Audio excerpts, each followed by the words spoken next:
Derivatives trading involves substantial risk of loss and is not suitable for all investors. Past performance is not necessarily indicative of future results. All right, how's it going? Oh, let's adjust this camera here. It's getting a little off. Okay, well, we're like right below the highs. You know, a slight move up, but just kind of a small bubble up in the overnight. We are getting into, you know, the territory from this big run up, and there's some single prints at 15.5 and like 17.5.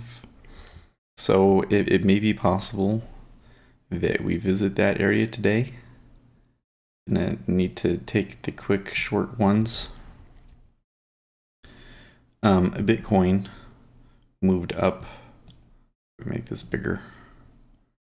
Bitcoin moved up quite substantially, but the futures are still significantly lower. The last time we were here, so yeah, what else can you say? It seems to me that they are not buying it. I'm going to take a picture of this one so that you guys can look at it in the Bitcoin channel.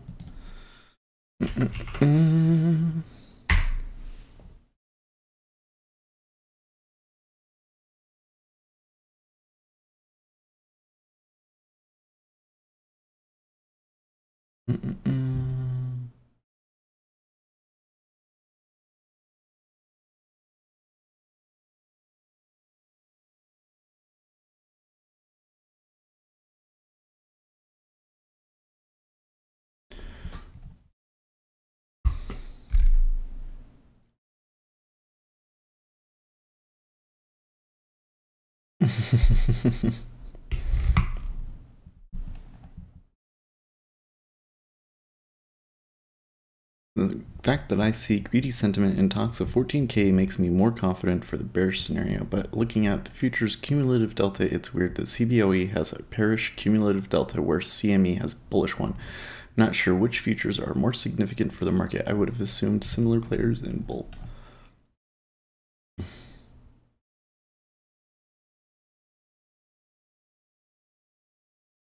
So for the Bitcoin, I'm still bearish.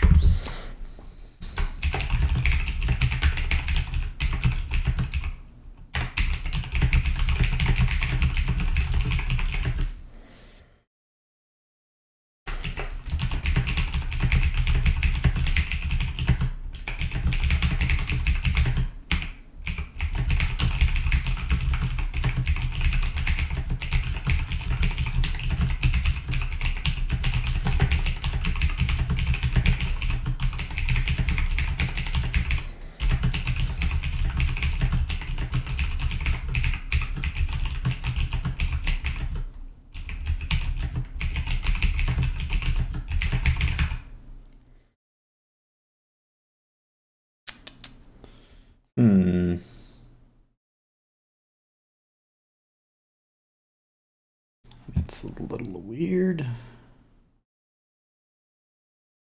Now I'm looking at my ZN chart and I'm like, is that right? Is it using the ETH?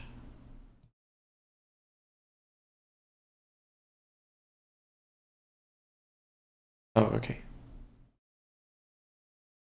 There must have been a buy on the open. No? Well, I'm confused. I don't know why it says that here at 615, 624, 615. It's like my chart's screwed up in ZN. Oh well. Oh yeah, so I was typing.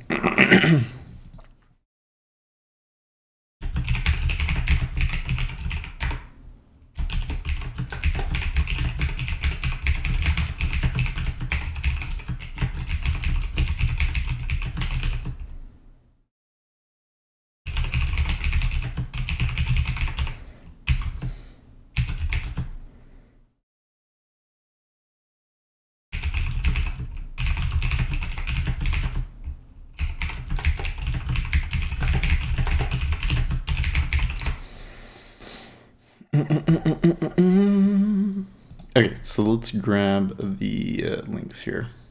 That's something we forgot to do. Where is it? Where is it? Where's the link? There we go. Pause, share, copy.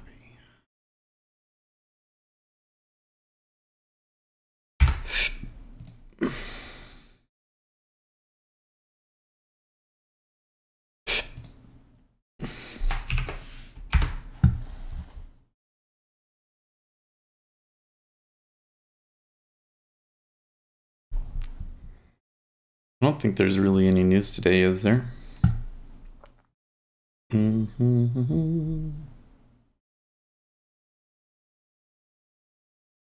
Oh, there's advanced GDP. Oh, that's right. Wrong one. That's the wrong one. Delete.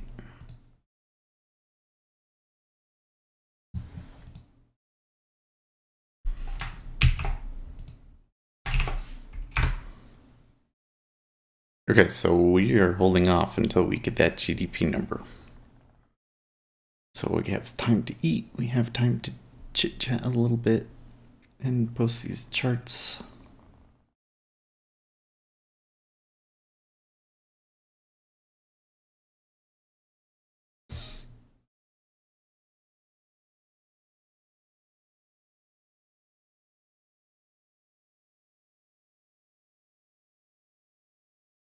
When did we move to 92? It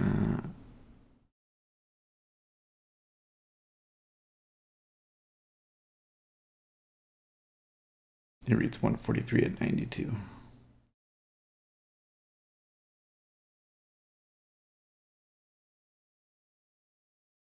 Well, we got a lot of volume in there this week, so that did give us a little bit of room.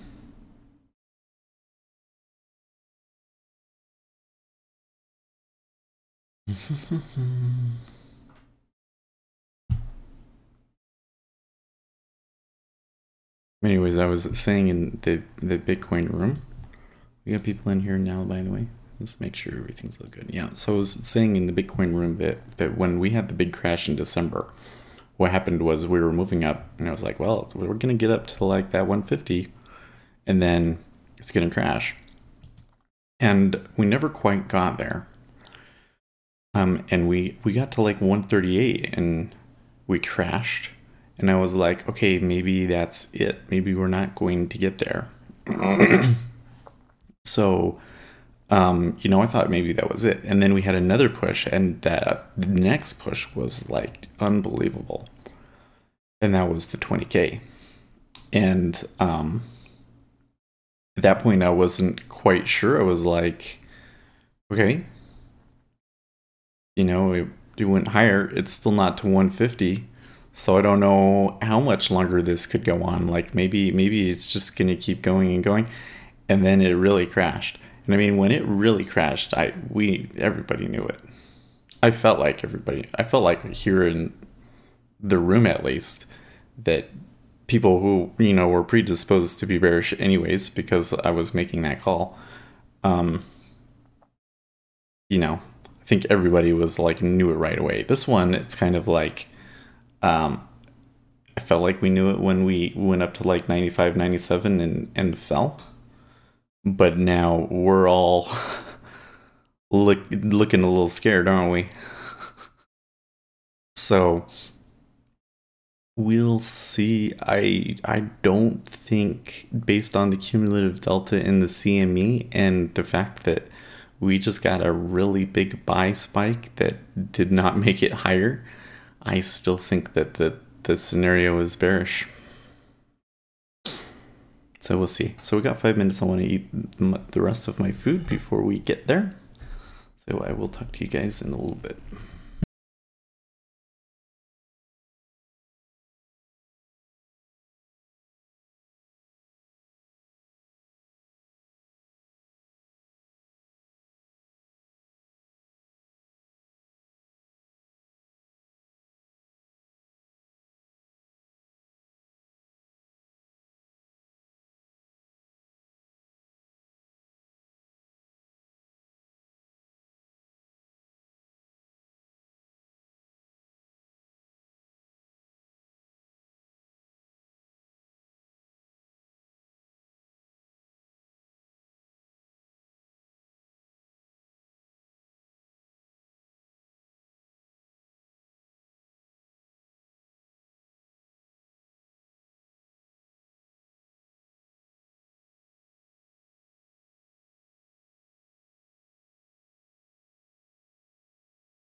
Okay, so here's the poll.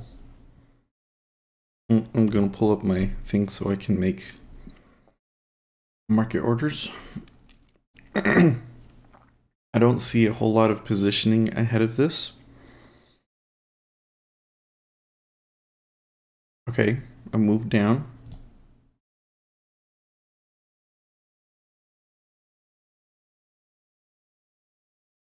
Something's... Oh, XM is still running. Silly me. That would definitely affect things.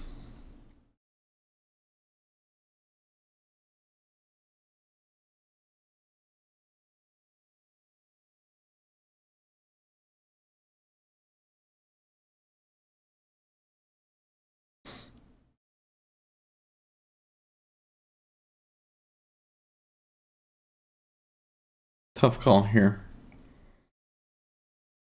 Quite a bit of flow, but I do think it might come back. While that's running, let's see what the actual number was. It must have been good.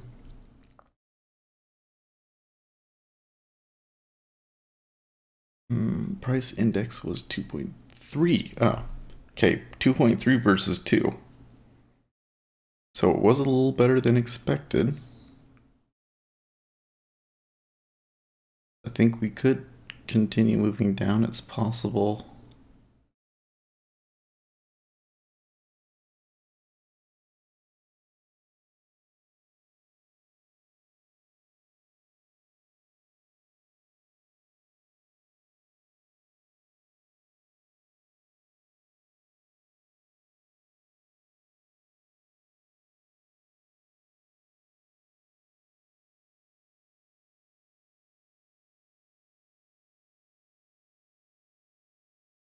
The nub spread flattened a little bit.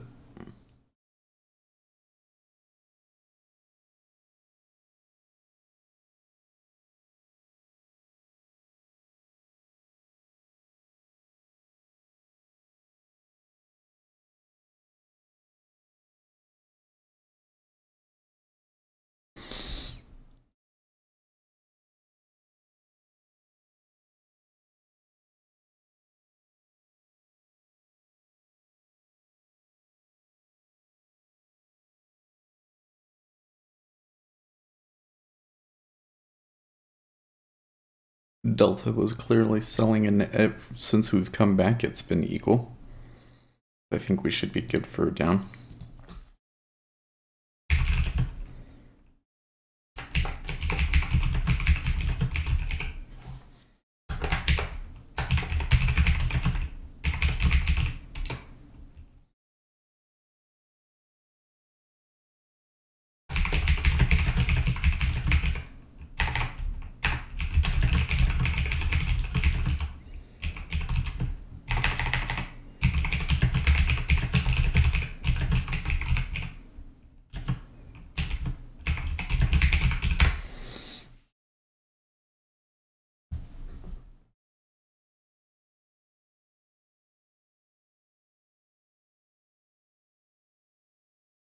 Okay.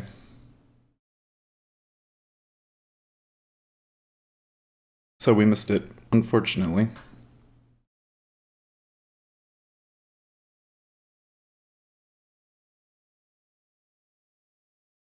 Well, we missed the best price at least. I think this is going to go and make a new low.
Mm-hmm.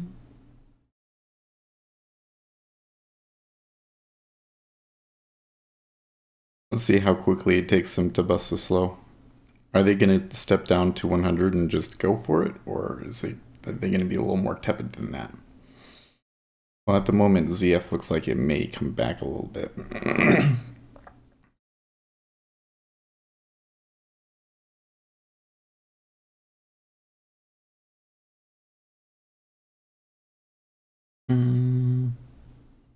Yeah. Just use this link.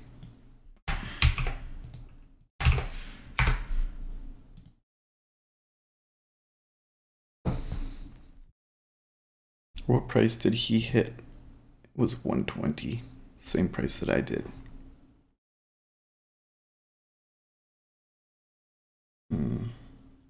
This. Get rid of this.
So I think that you could do a spread trade here.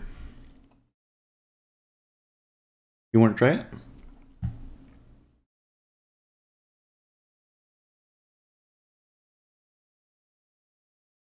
You have to, hold on. I have to change a couple of things here. I have to add an order column. I have to make sure that we're on the right account. Okay. Put this over here.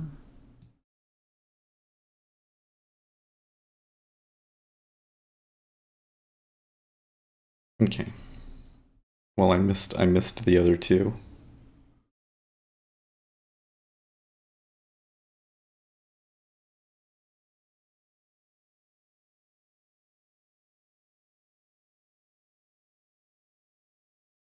So if we're going to do a spread trade, can we get back to the VWAP? Problem with the spread trade is that it's already gone pretty far.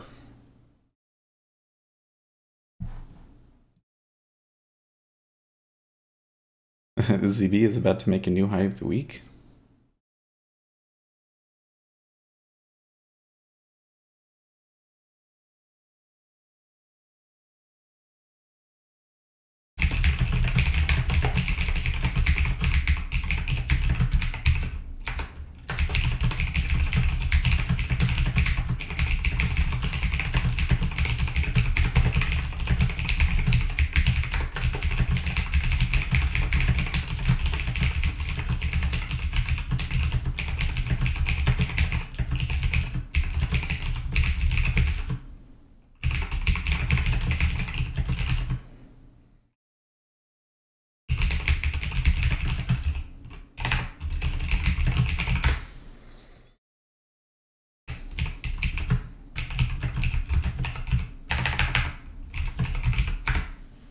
This is a flattener, a very strong flattener.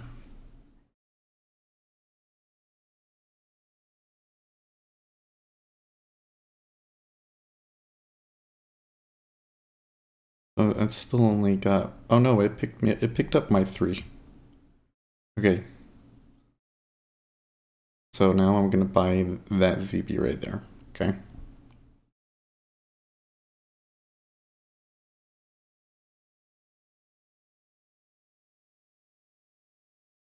So I think. Oh no! We got to pull up our position window. Okay. There you go. So I think what you're gonna see happen here. It probably would be better to just keep the ZN. But look, we're gonna make money either way. Because it is flattening.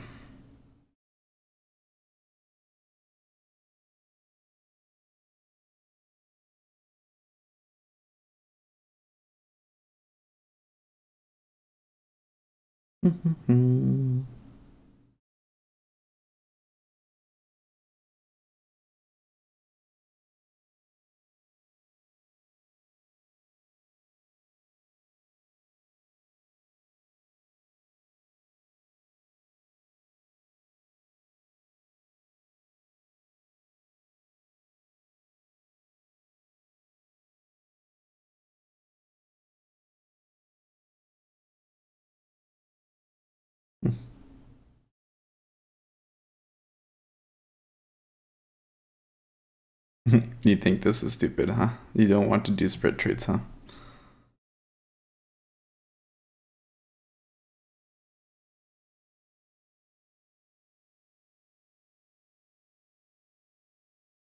I think now is a really great time, since we're on sim, to try these things, I think. I feel like I can see some entries now, you know?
Yeah, so I think you have a good point, Tucker. I think that we should have um, put this on a little differently, right? Like, it should have been that when it was sitting here and it was kind of dead, and we could have flattened, and then the ZB would have moved up, and then, that's when the spread really started, and we would have gotten a good thing, right? Um, what I don't understand. What is deadly about it?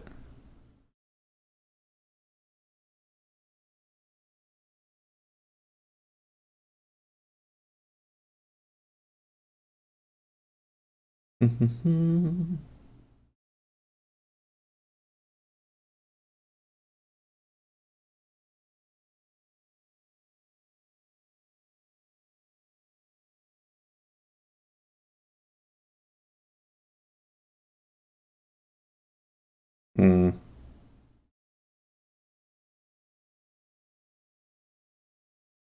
Why are you long 30s to as they start to dump? Because it hedges my short in the 10.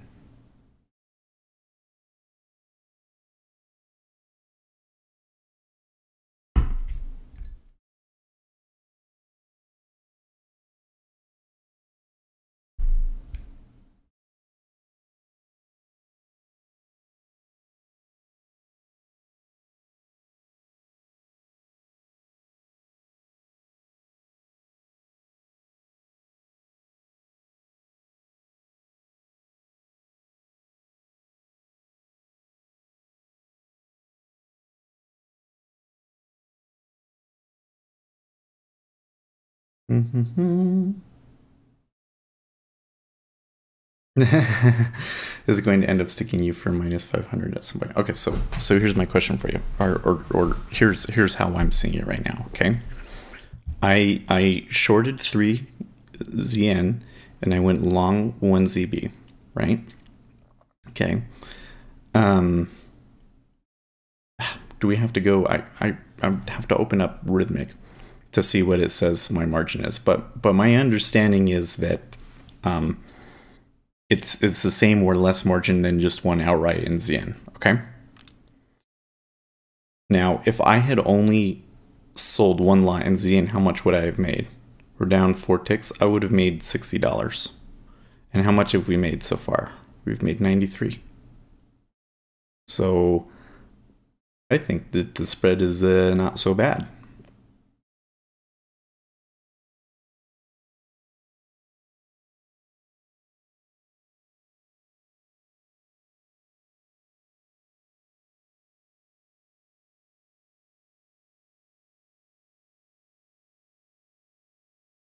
Yeah, so you can put on like 15/5 for cheaper. Yeah, I don't know how much I could potentially put on, but yeah, it looks like I can swing a much bigger size with these spreads, for sure.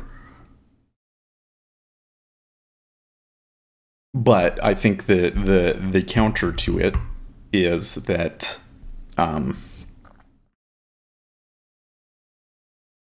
then if you exit at -1, you lose 500. Well, yeah, I don't think that the let's just stick to one spread in the let's just stick to one spread in the knob, right? So let's just stick to the one. This is the smallest spread trade we can do versus the smallest ZN trade that we could do. I'm gonna have to go back in later and go to their website and see what the margin ends up being.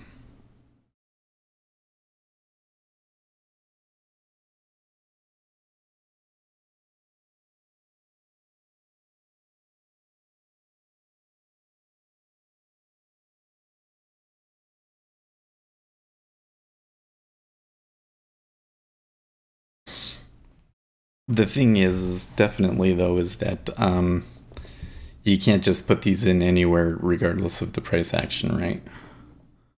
We only put it in because we saw spreading starting.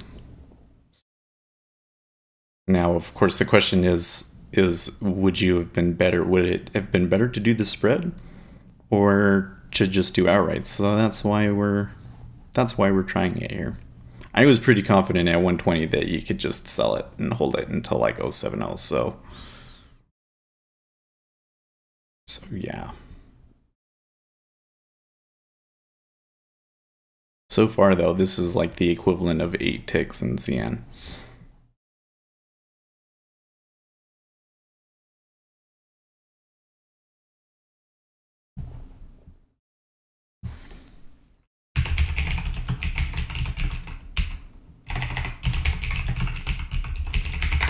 I forget which broker it was that had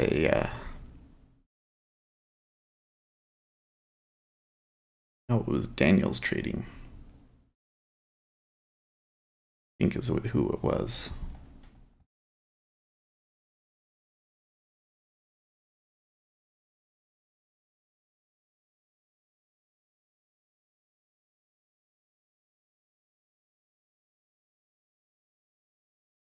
Spreads.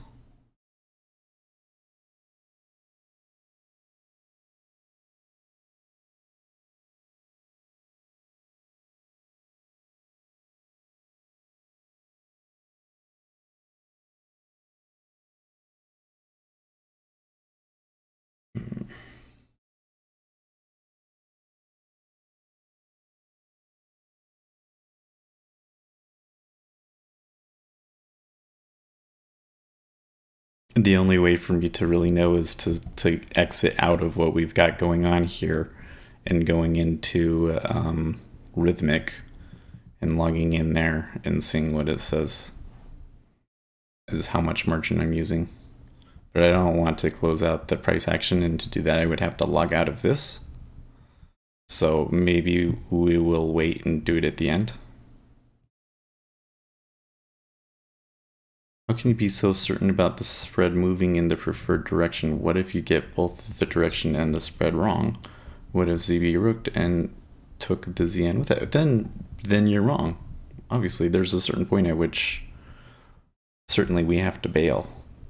For sure. And that's another thing that I think we have to figure out here. Like, yeah, so ZB was right at highs and they could have taken it 5 ticks higher on a stop run very easily.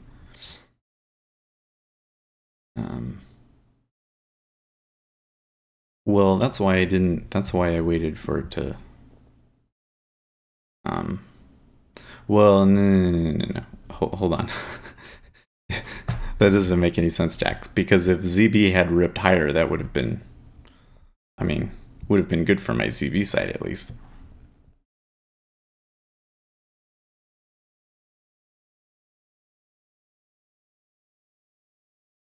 But that's why I waited for it to come back to the VWAP before I took it.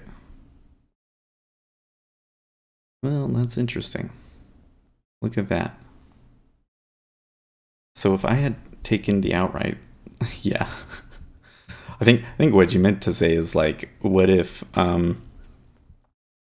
you know, what would have had to have happened is the ZB had ripped higher and then all of the other ones decided to rip higher too, and then we actually got steepening, right? For us to lose, we need steepening.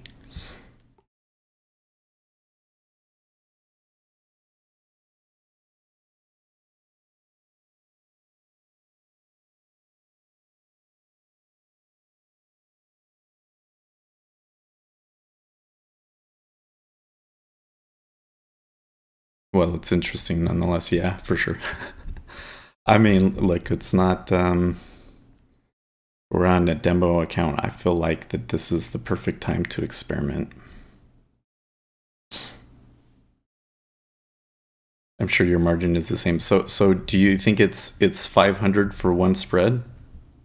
Because that's what I was for ZN. If it's the same, if it's 500 for one in the knob spread, that's a pretty good effing deal, I think.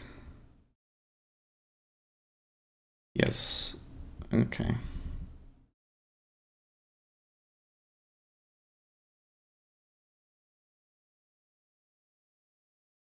Why not experiment with trading with smaller stops and exiting quicker? Yeah.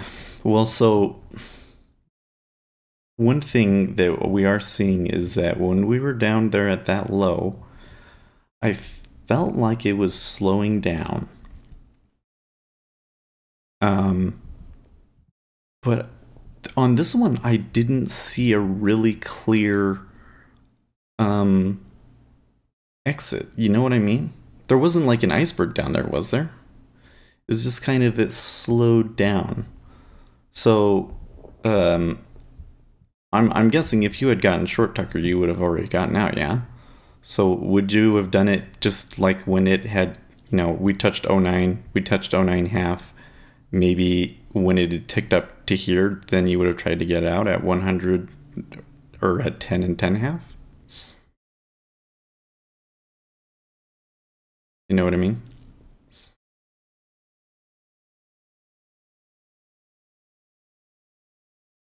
Plus we can mess with the different legs here, you know what I mean? So maybe can't honestly stay still under the weather and not trading today. Okay. Well, we still need to watch the action in the outright because what we might get is if we get further spreading, you know, it could give us, like right now, we have an opportunity here. I'm not sure if it's going to make a new high or not. I'm kind of feeling like it might not. Do we have the opportunity to get rid of this side of the spread and then, you know, watch our ZN side just run?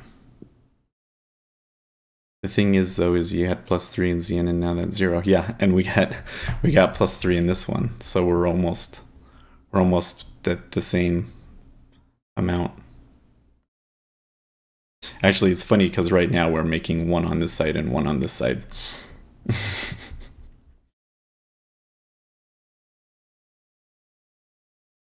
The thing that I like about this trade though, okay, wow, they are really just, they're spreading it. They sold here and they bought here.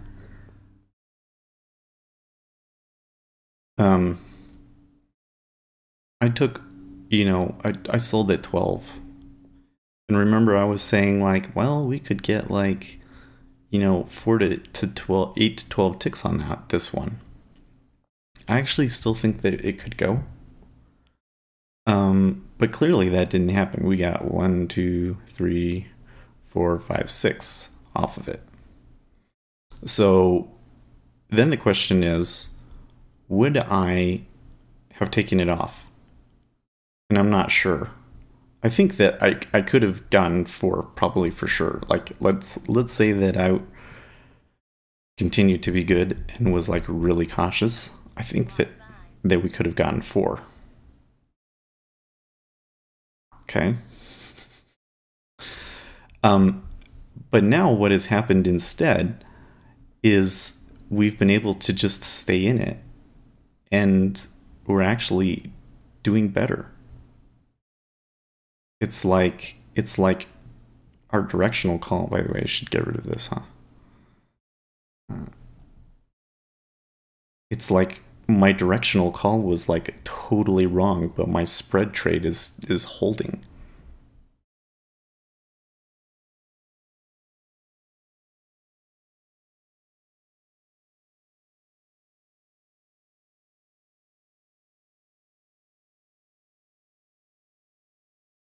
The thing is, you had +3 in ZN and now that's 0.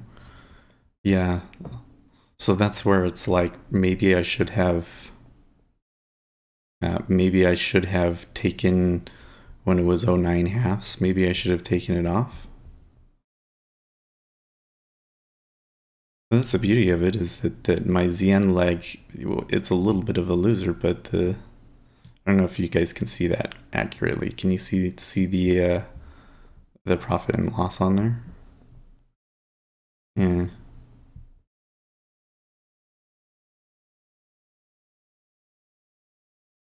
I'm making so much more on the ZB side than I'm losing from the 1 or 2 ticks on the ZN side. That doesn't matter.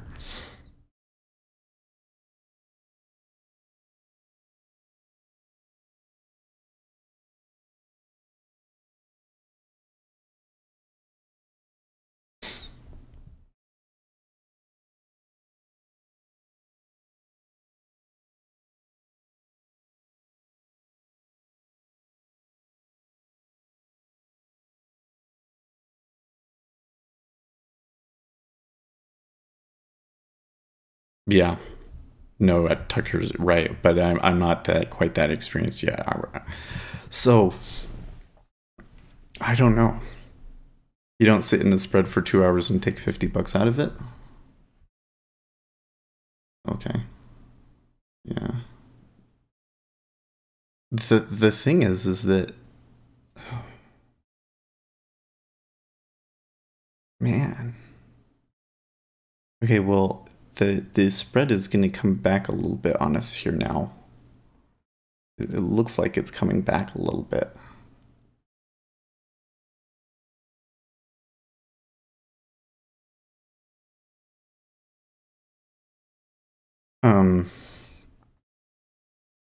But yeah, the way that ZN is moving in the outrights right now, there is no way that I would have seen that coming. Man, like even if I had gotten out at the 100, I would have been trying to get short again at 120, especially with a 5K order there and stuff. Like, geez. Well, I probably would have been wrong, don't you think?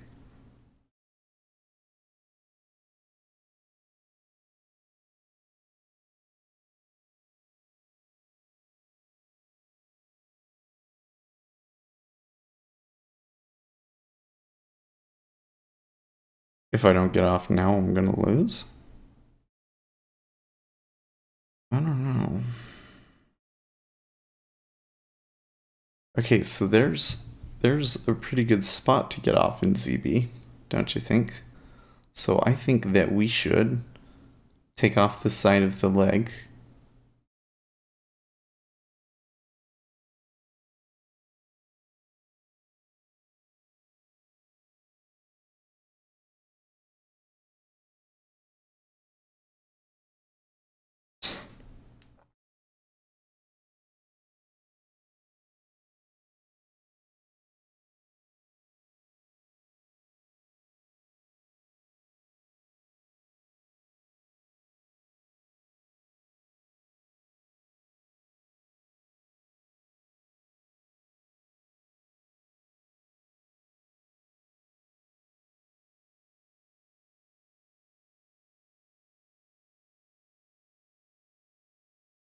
Well, that's no good.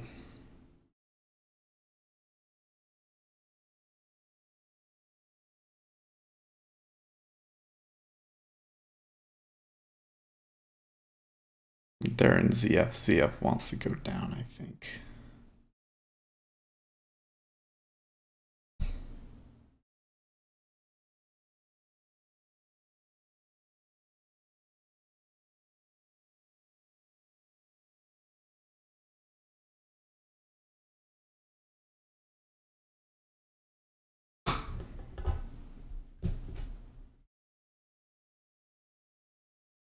Okay.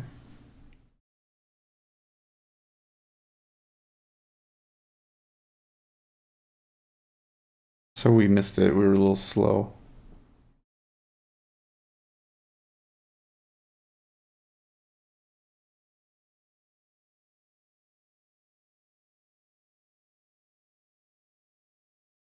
So I'm going to take this off. I want to show one other thing, though, is that now that we're going down, this should probably increase. And I think that then I should keep the spread on, because then you would have to have the margin for 3 ZN contracts, which I wouldn't, you know?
Oh, okay, so good question.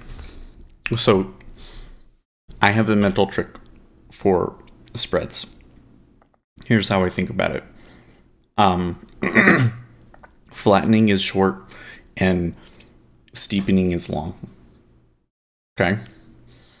So what does that mean? That means that if we're flattening, you go short in the front month.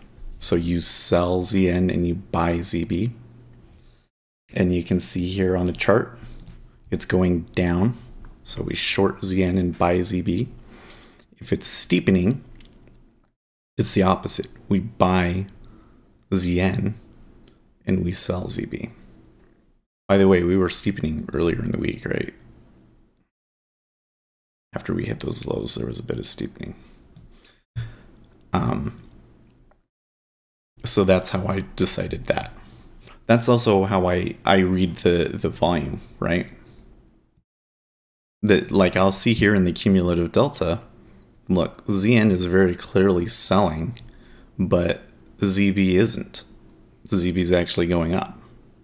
So it matches the spread. Sell ZN, buy ZB. And that's how I knew that it was going to, that it was doing okay. What about the days where they all stick together? Well, then you wouldn't make any money. And in fact, you would probably lose money because the commissions, right? Because the commissions for this is going to be like a round turn times 4. And if my round turn is 350 times 4, that's almost $12. More than $12. It's like $13 or $14. And you could lose a tick. So I think that's one thing that we got to keep in mind with this. It seems like if we actually have a real spread trade, it seems that you can have a pretty good probability. But if you're wrong, it's like being wrong in CV, you know? So that's interesting.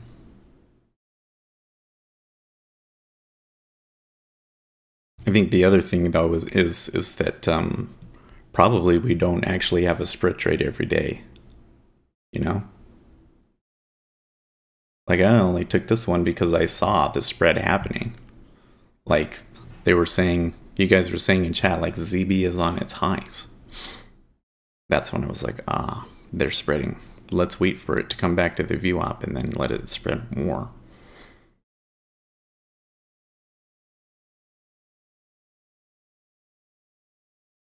Location probably matters too, because if I had bought it at like this 30, then it wouldn't be looking as hot, would it?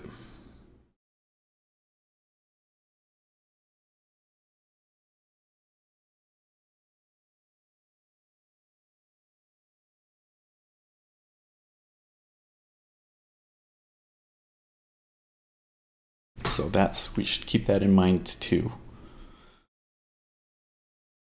Fighting out for those extra little ticks in the spread seems to make a big difference.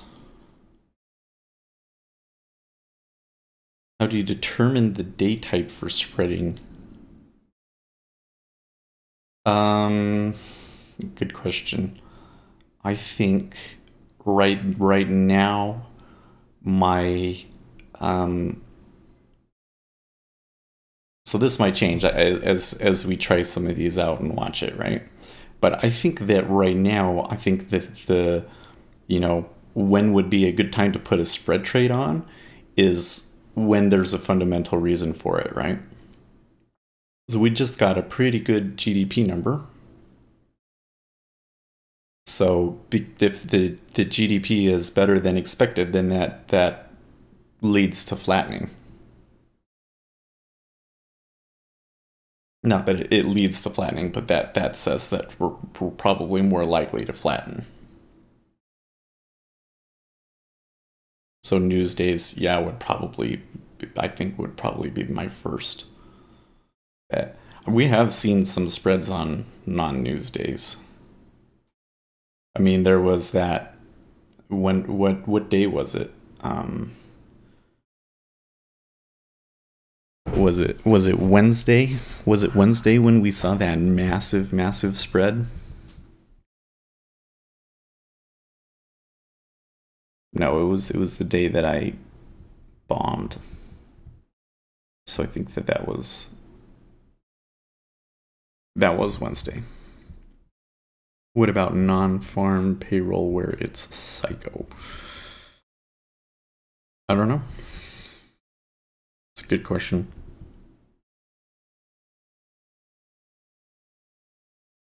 I don't think I've ever paid that close attention to spreads through non-farms. I would think that it would probably, be a less volatile trade for you. But I don't know, non-farms, seems like sometimes that can be hard to judge how big of an impact it's going to have,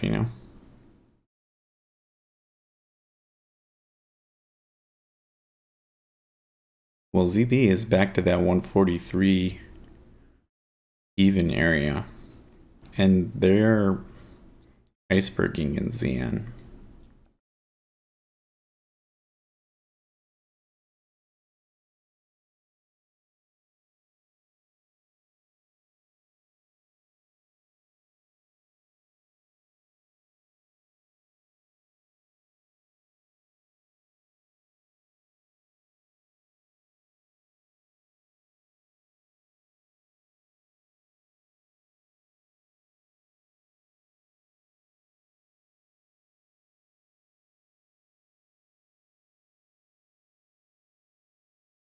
I think another question we have to ask ourselves is what is going to happen when the E-mini opens up?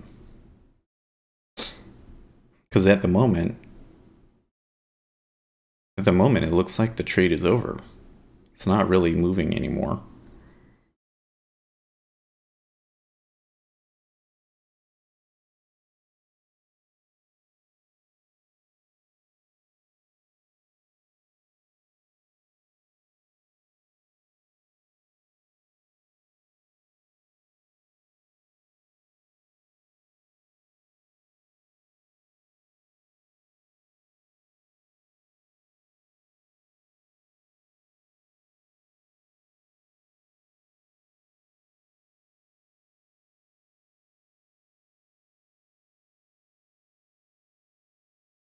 It seems to me that to do a spread, you would need a larger account than what you would normally get with your just a ZN trade.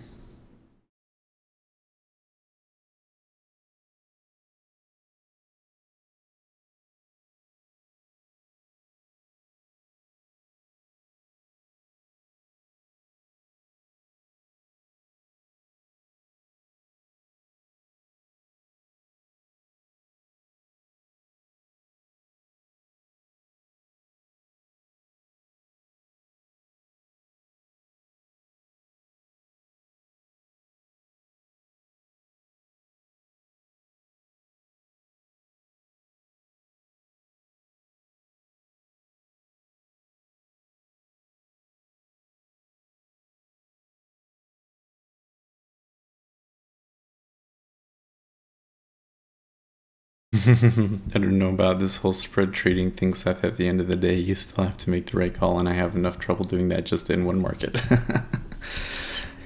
Yeah. Well, the thing is, before you came in, Tucker, and I think it was a month or two before you came in, was I think when we really studied spreads, and we read a ton of stuff about them, and there was even like a little trading course somewhere, I think. And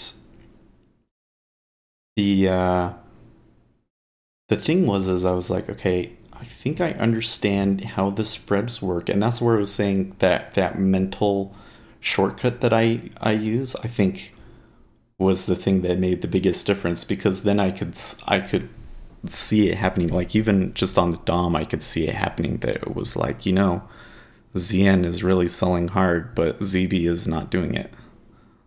So that I think that they're spreading, and then I look at my chart over here and I can see, oh yeah, they're flattening. But I still didn't do it because I was like unsure, like what's your entry signal, when do you know that the spreads are actually going to move? Because most of the time it seems to me that they don't really move that much. Or if they do, it's just you're just getting ticks. But now I'm kind of, over since that time, I've kind of noticed like, oh, okay, there are times when it starts going, the spread starts going, and it just keeps going. So that's all I was doing there. So I just noticed when you said that ZB was on its highest, that's what made it click for me. I was like, oh wait, they're spreading it. They're probably gonna like spread it even more. And sure enough, when when ZN took it down, it really started going.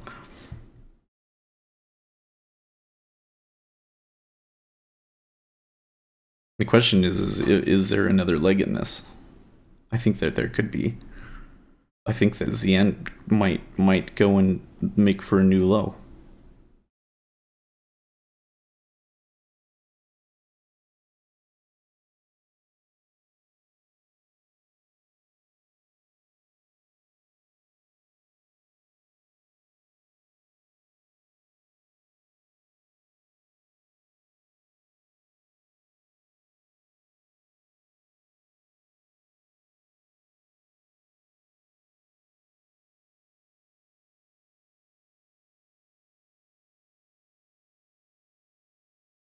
Yeah. Well, I don't think that.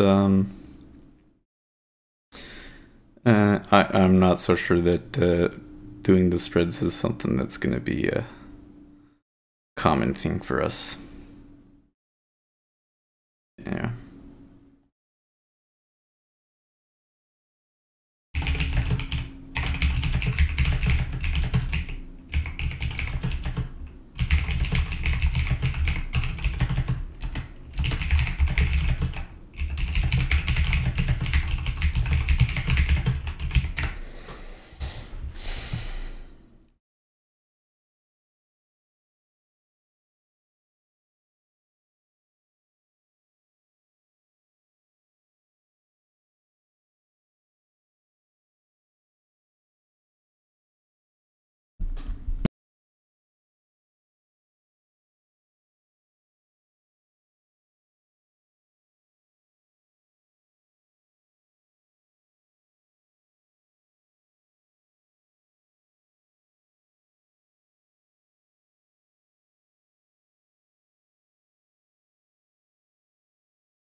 Um. Well, not. I mean, the funny thing is that with the spreads, this is not what I expected. I see it's funny. It's probably I'm just dumb, but I didn't expect one tick to matter so much in spreads.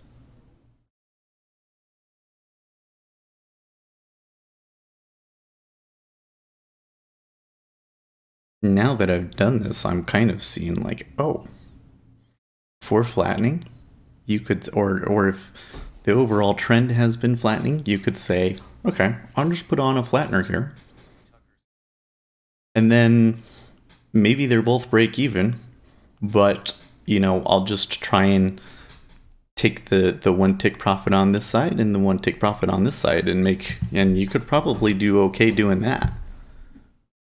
Does that make sense?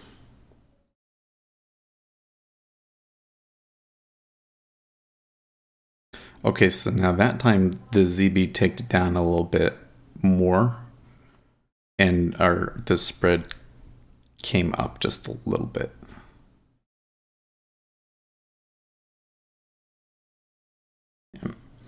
But now the other side of it is um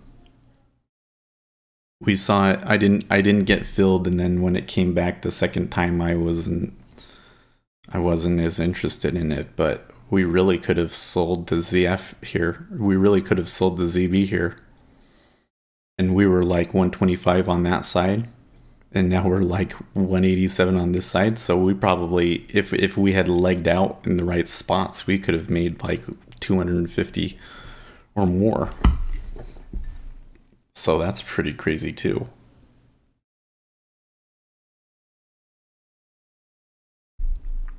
I can see some serious advantages here.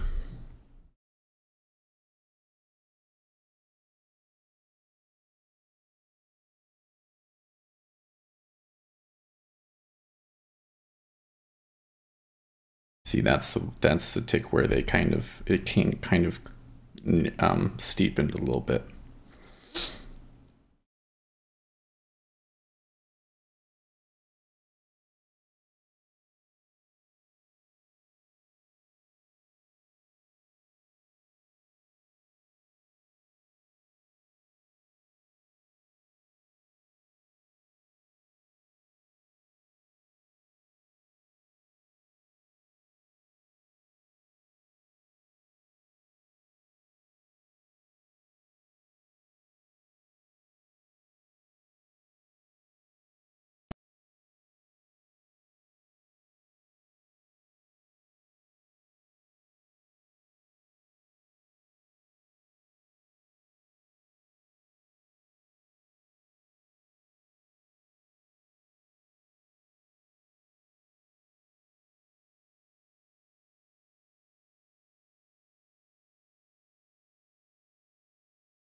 Yeah, well, so there's definitely signs in the order flow.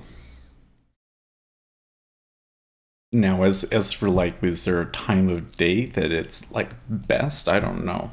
You notice here there was a spread that happened, but it didn't happen until lunchtime.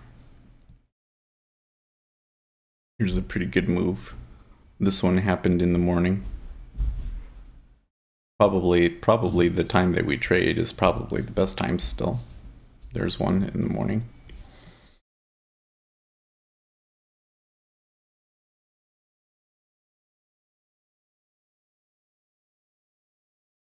I do know on the spreads because I tried one once. A spread trade such as this one, it's totally something that you can open up and keep until like the end of the contract, frankly. I don't think that I would do that because, you know, there's a lot of overnight risk and everything, but you know, when you come back and you look at it on a daily chart, look at how consistent the spreads are. Like from here, you literally could have held this and for 4 months. Yeah, like you can, it'd even be longer than swing trading, but yeah, you can basically swing trade the spread, and you can probably, because of the margin requirements, you probably could get an account with enough margin to actually do that. Okay, so we have had a little bit of steepening, so we have lost quite a bit, not quite a bit, but we've lost a tick of profit here. It's as ZB is going up again, and ZB made a higher low. Actually, all three of them made a higher low.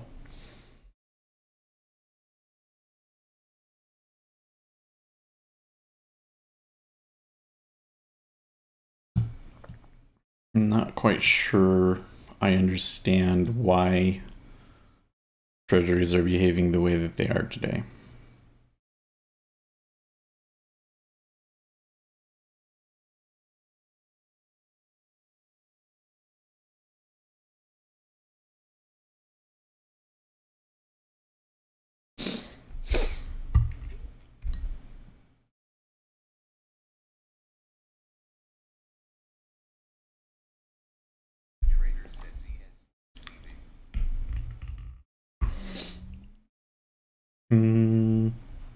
Yeah. Your chart makes it look a lot messier.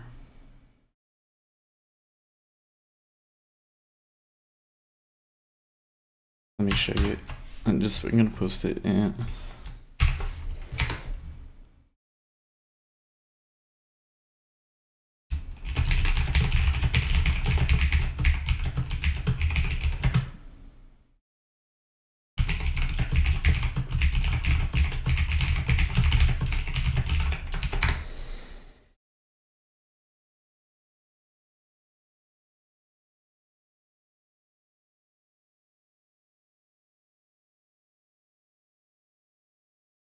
Okay, so that's a good point. I bet they maybe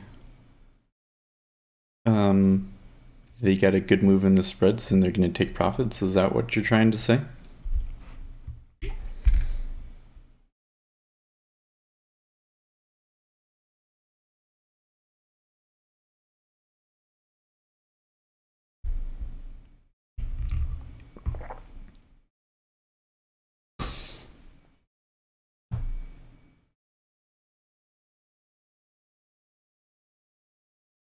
Okay.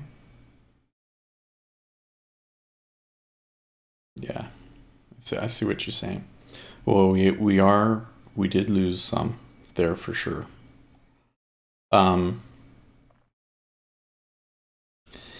It kind of seems to me that when we got that last pivot there, that people became less enthusiastic about the flattening. Like this pivot right here in Z and in CB, and now some of the spread has come off.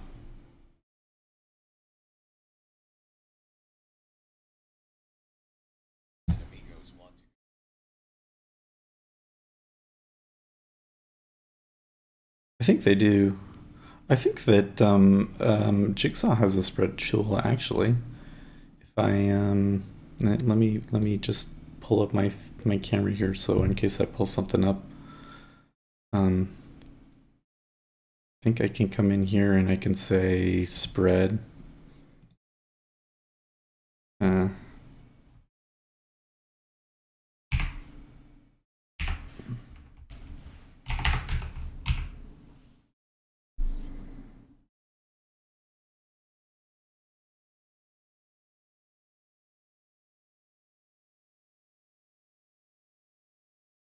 uh, 10-year note versus.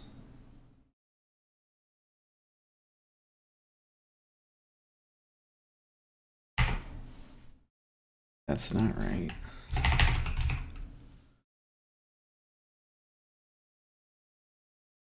The only spreads that Jigsaw is showing me are spreads between different months. Okay, so now the little bit of flattening is coming back in.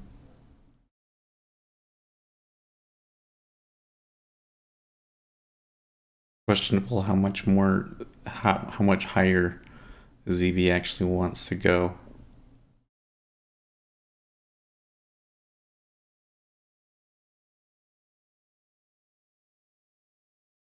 Yeah, it won't show me knob, unfortunately.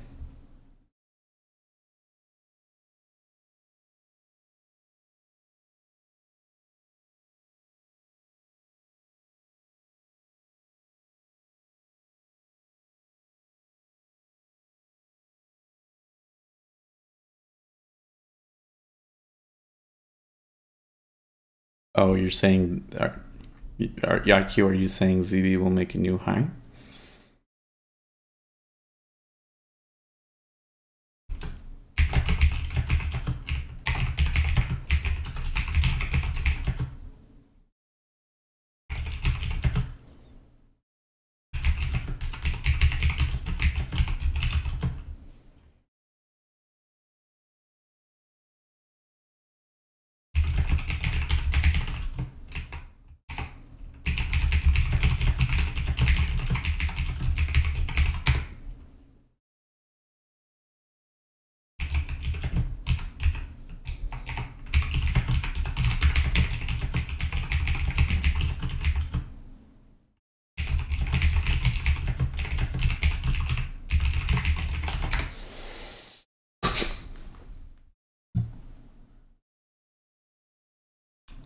Okay.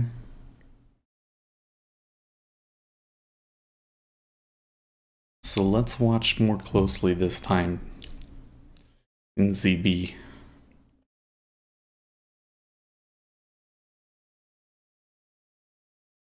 Right?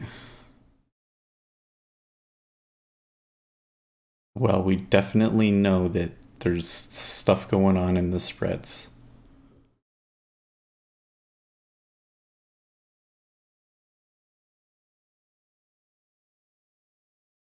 You see that time Z and took it, and ZB is having a hard time.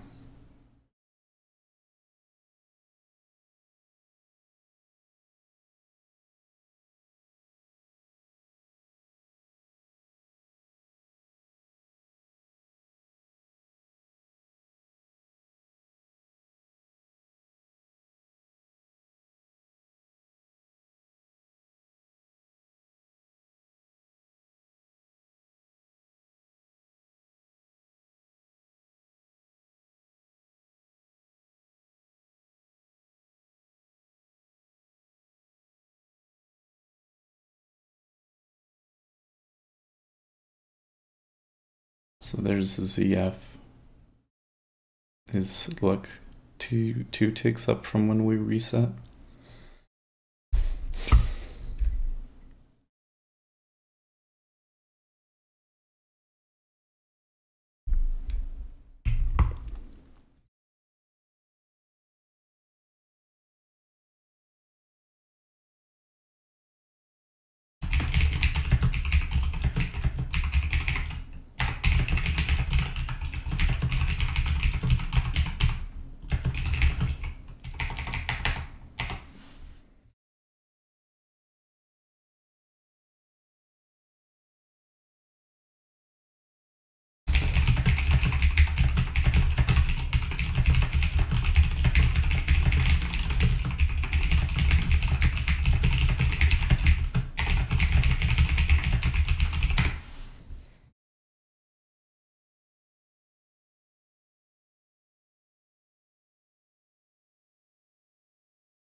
So on this particular run, it seems like ZB is much more enthusiastic about going up to highs, isn't it?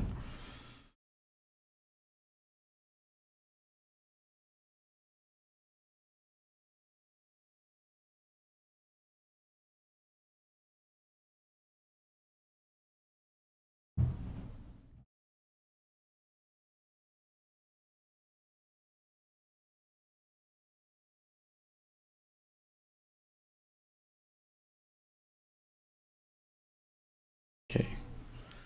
And ZB just said, okay, maybe we'll do it.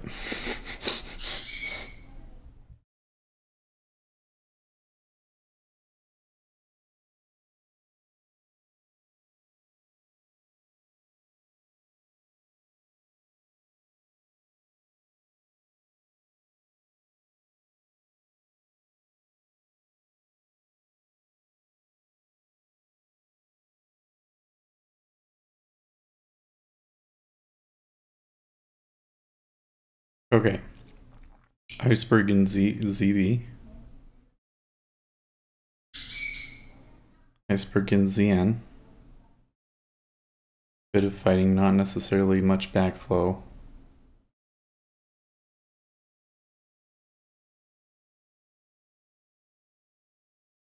So here's where legging out could be really bad, right? Because if we leg out here and they actually push through and continue on, then we're losing a lot with every tick in ZN.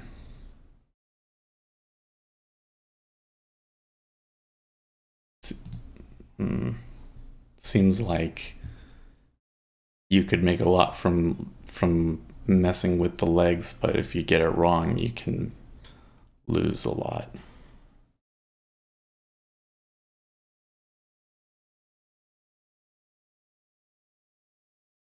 ZF ticked through. I've noticed that ZF has a tendency to eventually get through icebergs.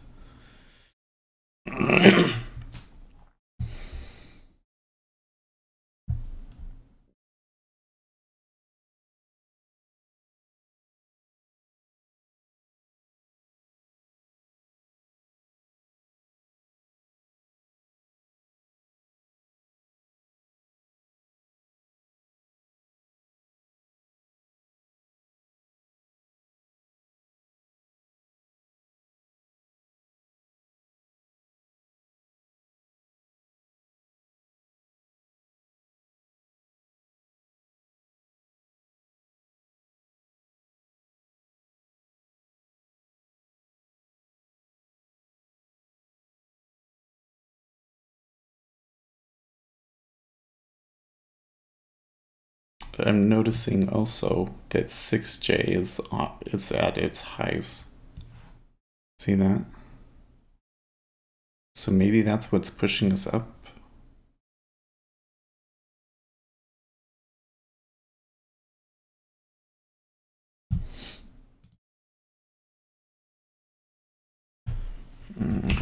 I feel like I'm missing something. Well, there's some pretty good iceberg in there, guys. I don't know.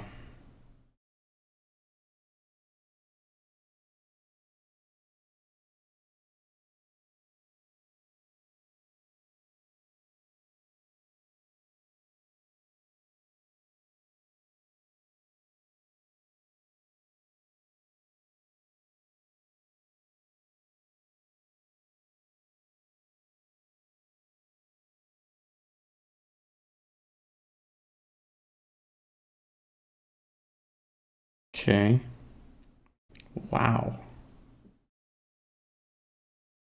So there's a huge iceberg here, but now there's a huge order preventing CB from being able to get to the highs.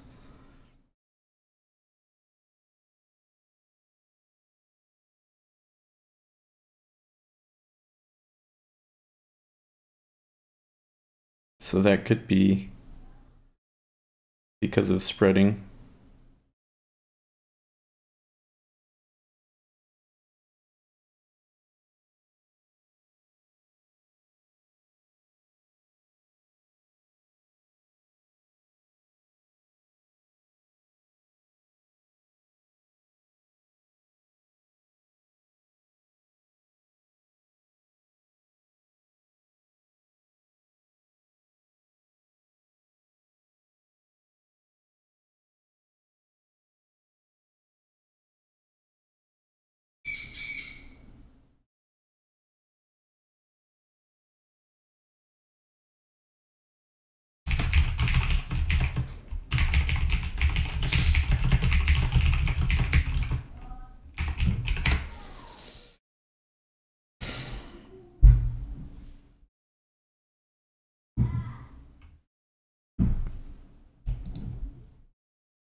Mm-mm-mm-mm.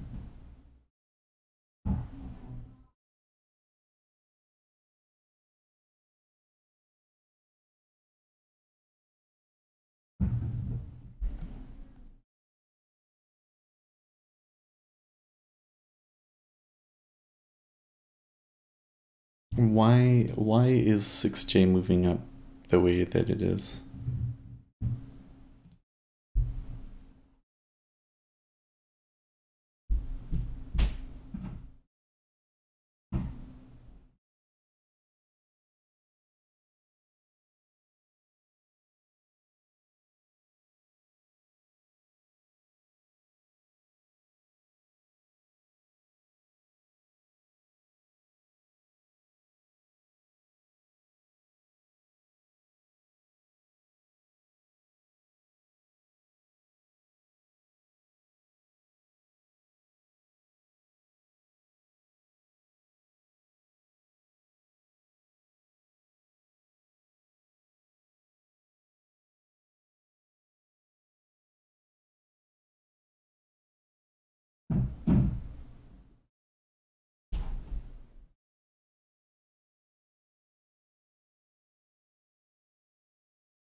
It,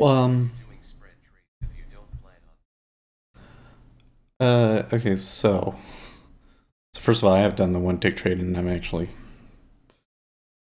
do okay with the one tick trade. Um, I mean, we were doing those one ticks a couple of days ago. I think maybe you weren't here that day. Um, but why would we do the spreads if we don't plan on doing them in the live account? Well, I don't think I would be doing spreads in the live account at first. Maybe that changes, but at the current time, I don't plan on doing that. But I feel like I'm learning a lot from watching this.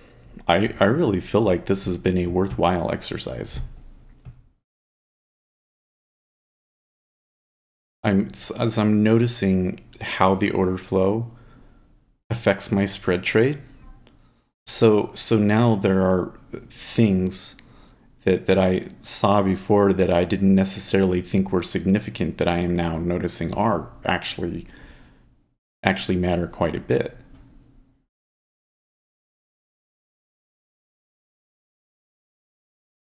You know, like that time, a ZN made a new high, but ZB didn't, because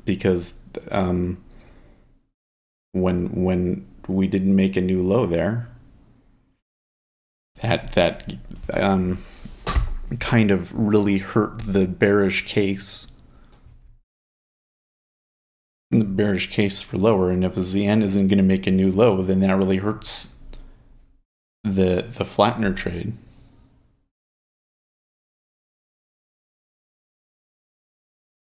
Okay, now you can kind of see here in the order flow, ZN has come down 2 ticks, but ZB only came down 1. And there was iceberging up at the top on all of them. But it was also interesting that they got through all of that iceberging, and then there was a huge order.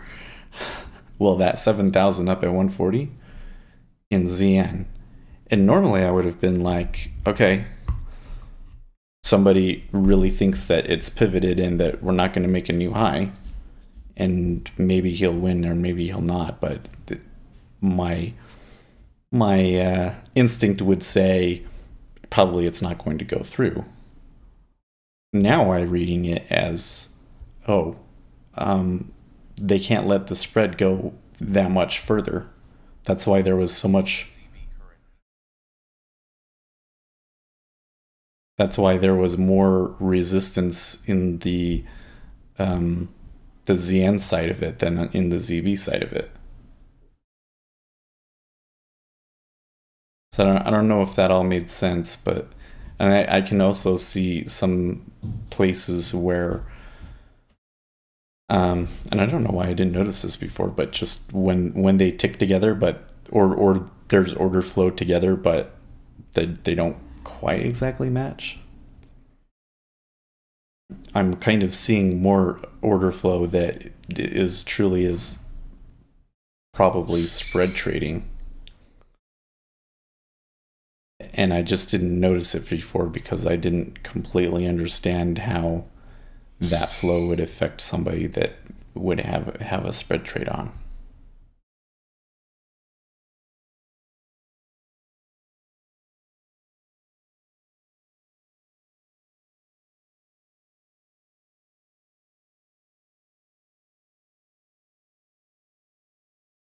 And this spot right here, if you wanted to flatten, here's a great spot to flatten in CN.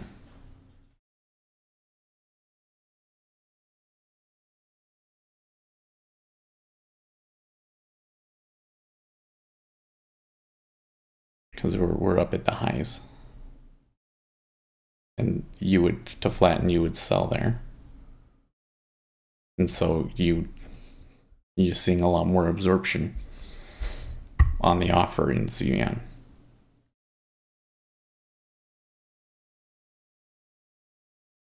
Maybe that's why, at least. That one's just a thought.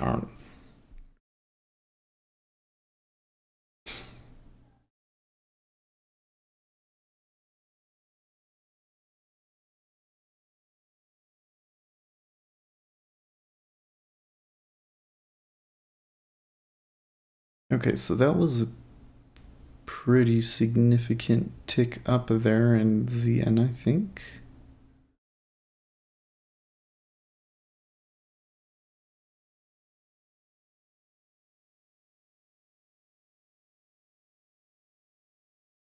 And you can see that there was a little bit more steepening again.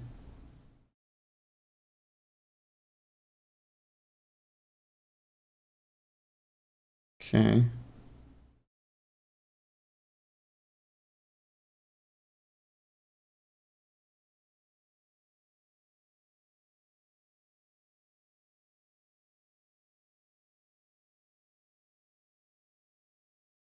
Also want to point out that now in ZN, the volume has completely unwound from the news.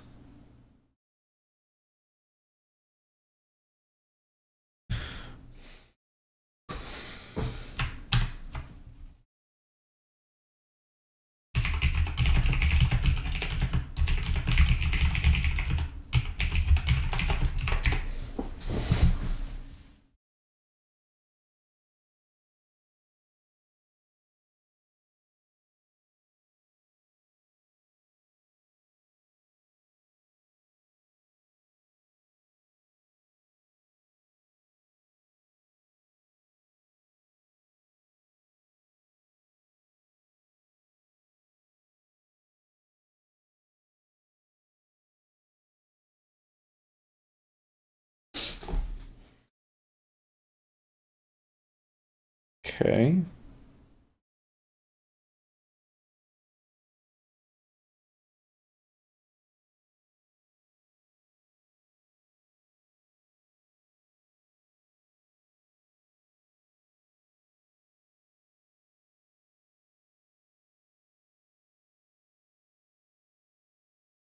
Yeah, I've been thinking about that this whole time, but I'm not quite sure I'm seeing at the moment the right way to do it.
Yeah, so I don't think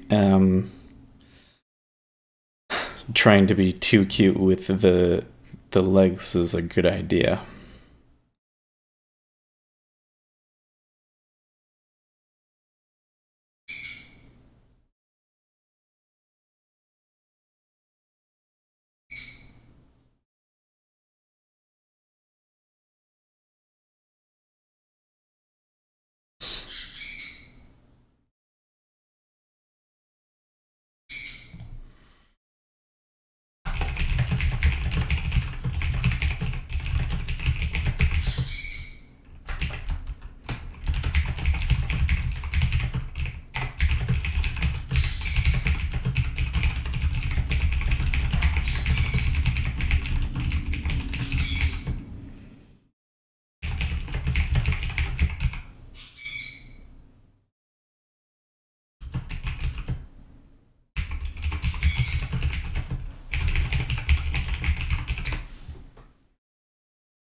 So there goes the ZB again.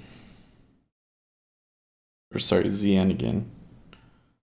Man, is this gonna come off or what?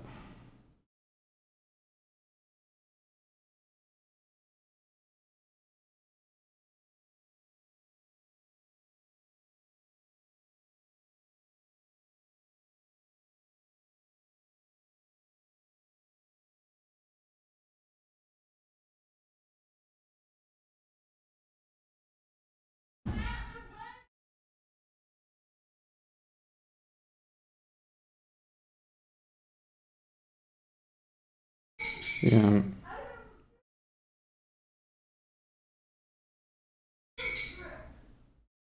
Like just with this one, I mean it's a little bit past here now, but you definitely could have gotten one tick between 13 and 13 half.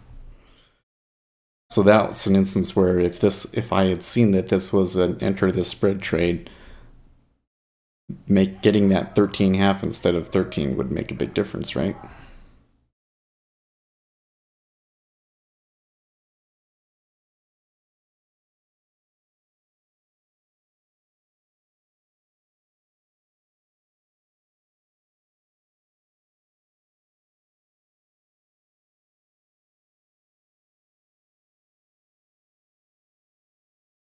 It looks to me like the flattening is going to come back here a little bit because this buy in ZB and Zian didn't really care,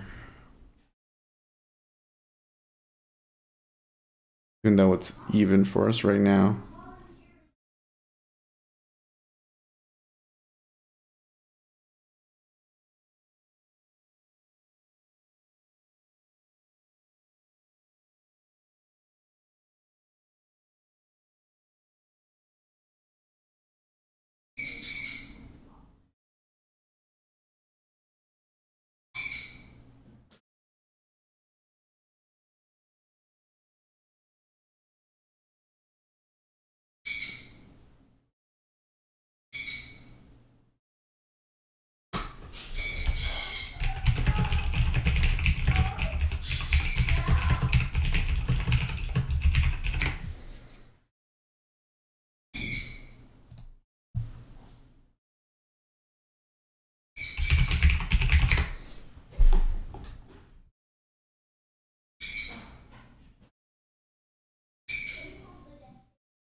So I was just reading John Bottomley's notes, and he has a 143.17 as a target in ZB, and a downside target of 141.28.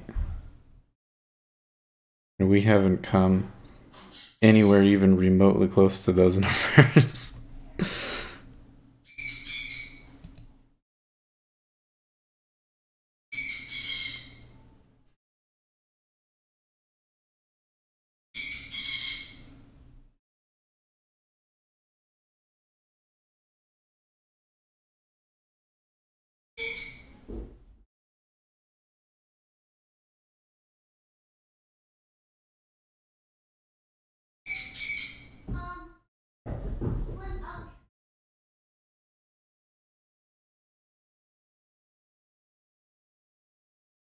Yeah, it could totally do it.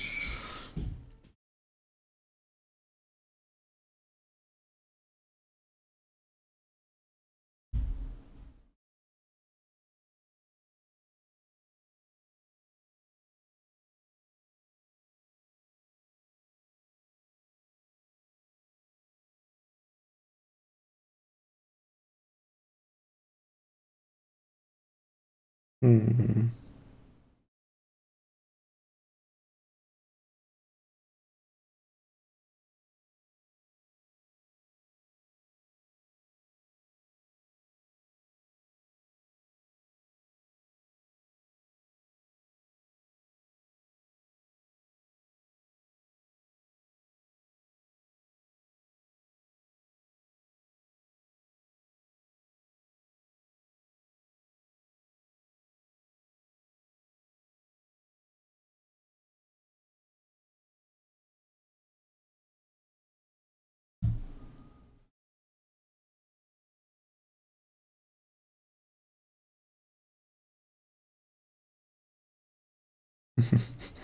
Oh, I hadn't looked at my Twitch, and somebody was Darbid is saying, do you know what pogs are? You can make a killing from pogs. Yeah, we did that when I was in school. I don't know, guys, that that Bitcoin's not looking so hot right now.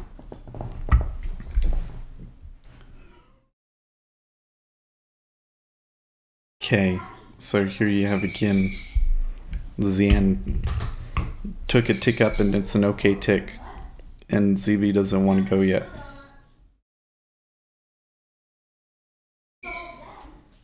Okay, now it went.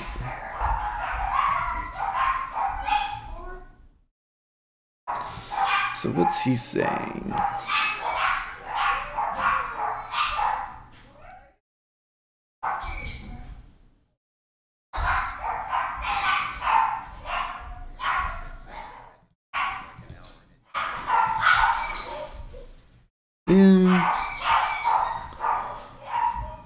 It seems...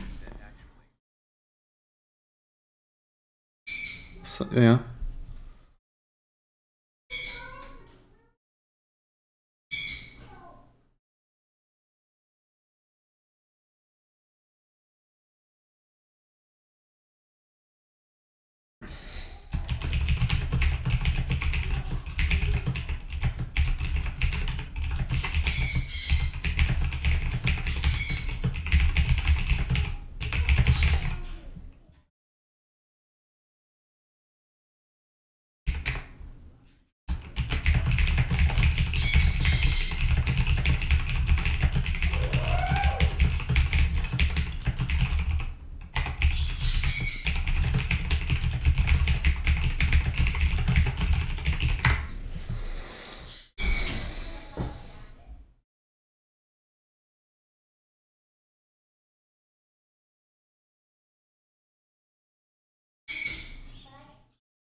Okay.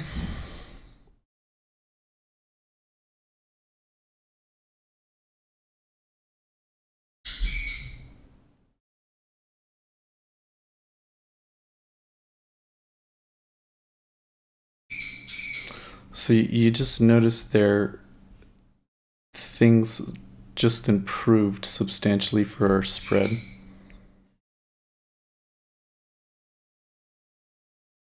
And I think Keith caught a pretty good spot there.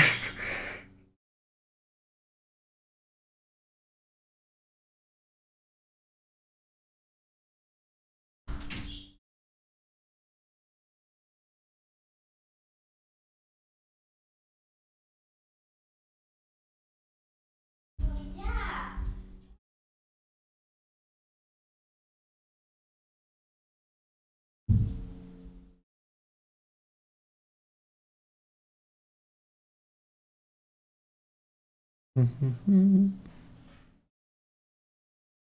so that time ZB ticked up and ZN didn't.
Okay.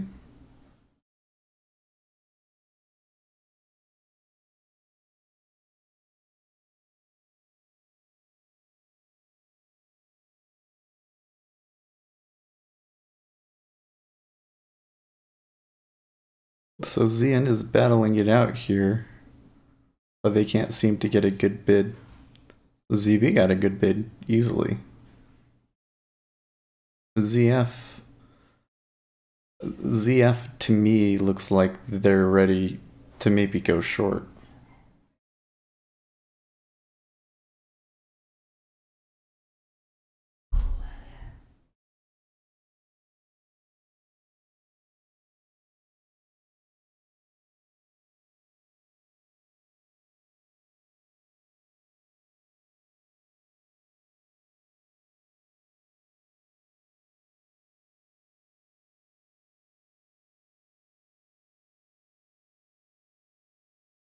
So let's reset it.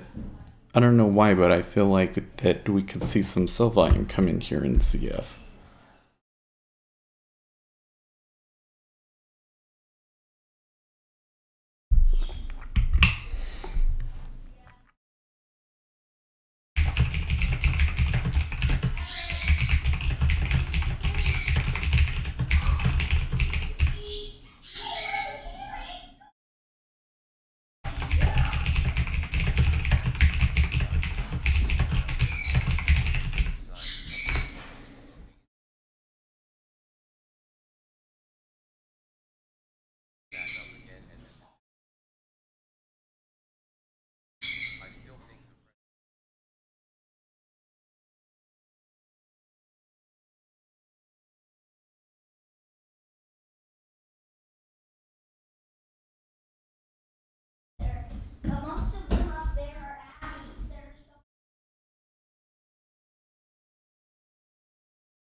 So I think what I'm thinking right now. So first of all, I am seeing a bit of selling in ZB there, which that's not necessarily good. Okay, for a spread trade, you want to see more buying in ZB. But it has been a pretty good tick down, and there was a lot of long volume up and through there, about 10,000 contracts or so. So I feel like we have a little bit of an imbalance here, you know? And I don't know if that imbalance is enough to make a new low or not, but if we get that kind of a move, that should be good for our spread trade, because we really want to see ZN go down. Is the better scenario for our spread.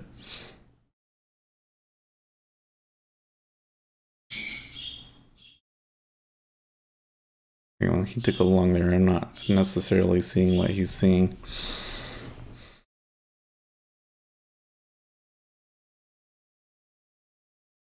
It does look balanced here, so I'm not sure if I can predict if it's going to go or not. They didn't push through the VWAP, so there is that. They did kind of bounce off the VWAP there.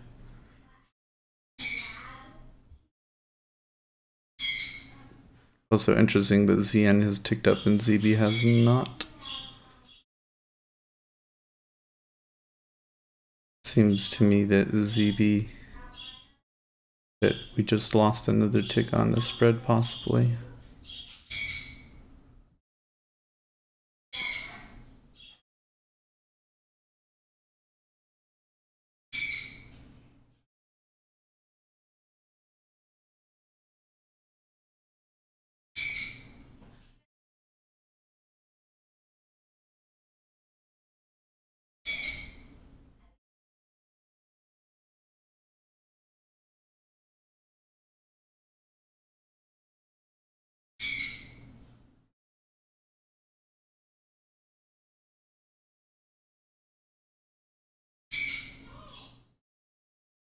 Okay, ZB really wants to go now. And that move looks way more promising for highs than the last one.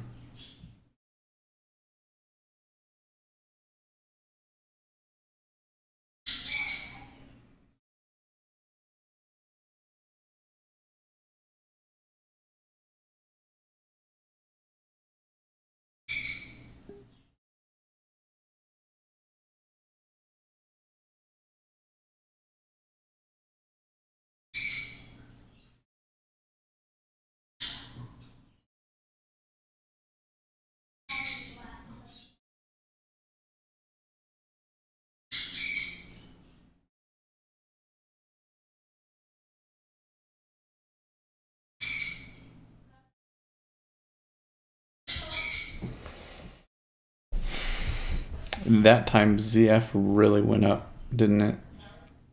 In fact, is that? No, it's not the high of the day, but it's like the high of the session.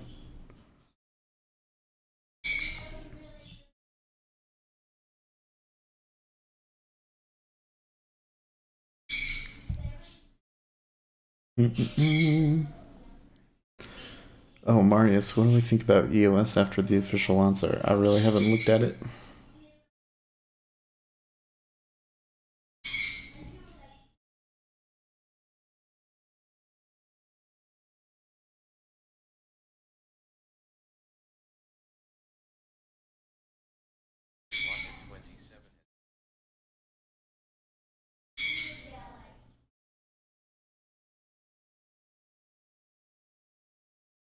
Oh yeah.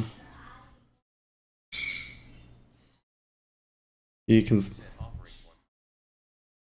see it here that it's followed this up.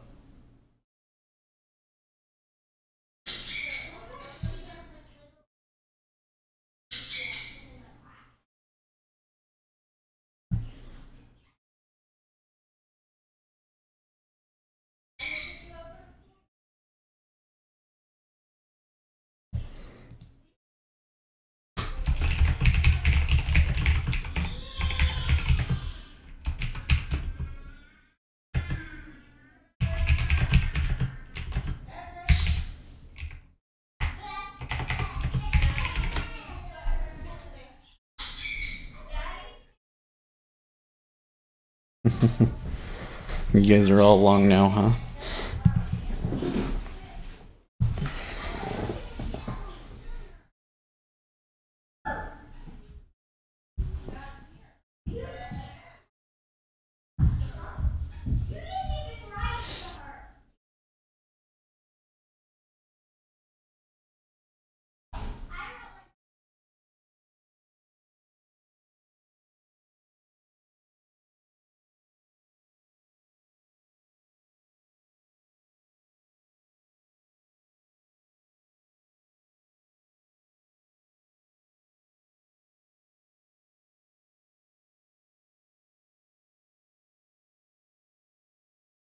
Hmm.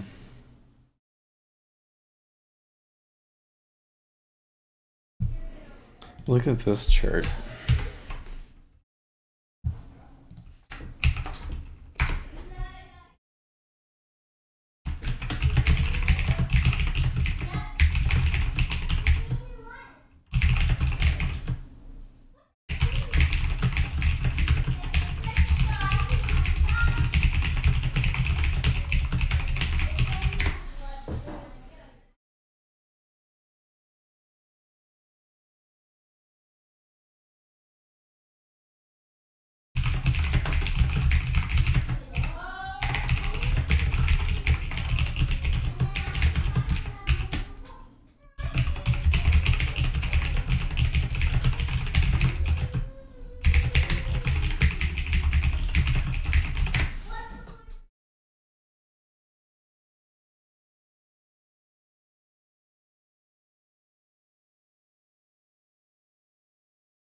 Hmm.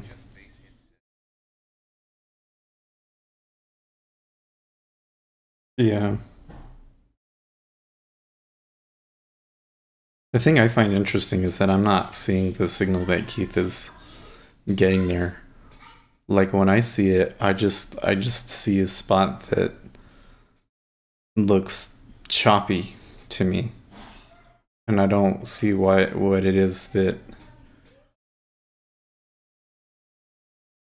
he was able to catch him. Because normally I would be like, well, maybe I might have gotten lucky or something like that. But for him to have gotten in and then seen the reaction both times almost immediately after he got out means that he really did see something.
Okay, that ZF came off of that high move pretty quickly.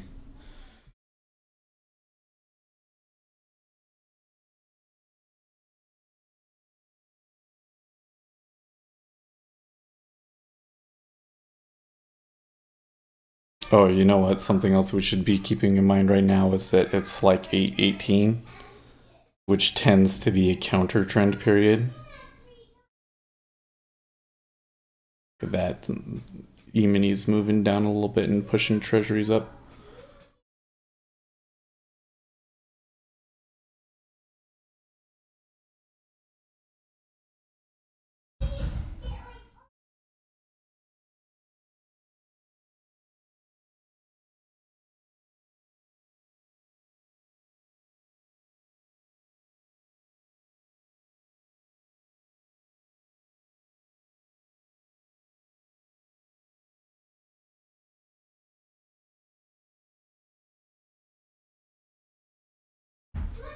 Hmm.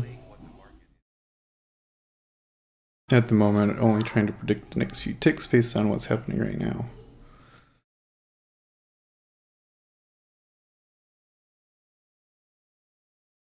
Yeah, I guess, one thing I do see, or not that I do see, but I think I should be looking for is in this kind of action is like you get a strong tick up and then you think maybe it's going to go through, but instead there's iceberging there, you know? And you're kind of seeing that here. When we ticked up from 13.5, it was a strong tick, but now you're getting iceberging there.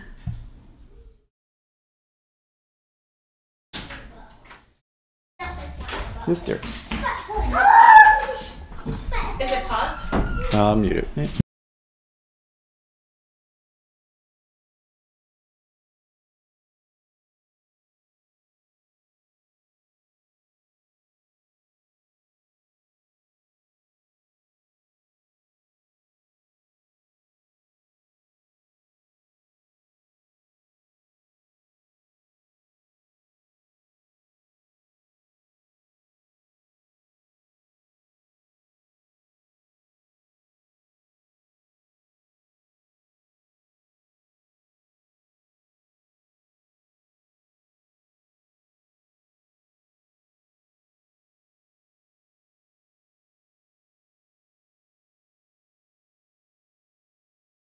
I guess we're gonna have baby puppies. So the dog is gonna be in heat, and she's like, "Should I go find a stud?" And I'm like, "Yeah, let's do it. Let's have baby puppies. That'd be awesome." Okay, they didn't do it.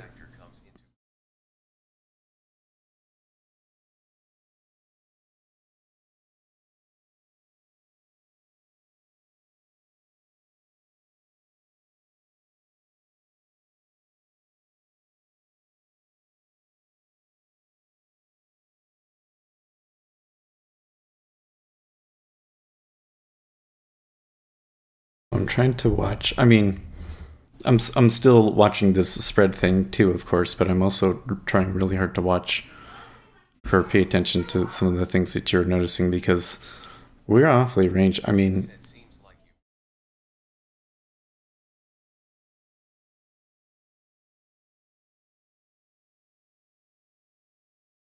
I see what you're saying.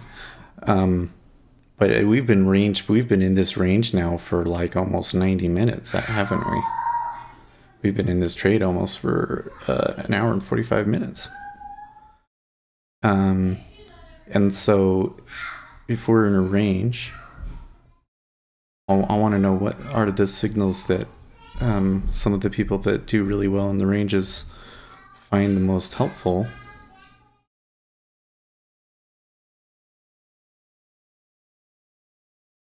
It's because I'm looking at like what I was seeing there was, or paying attention to was, we had an iceberg at 14, and I was wondering if they were going to go through it or not, and they didn't go through it.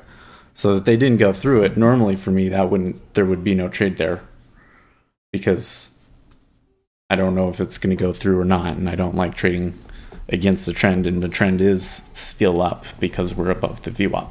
So, yeah.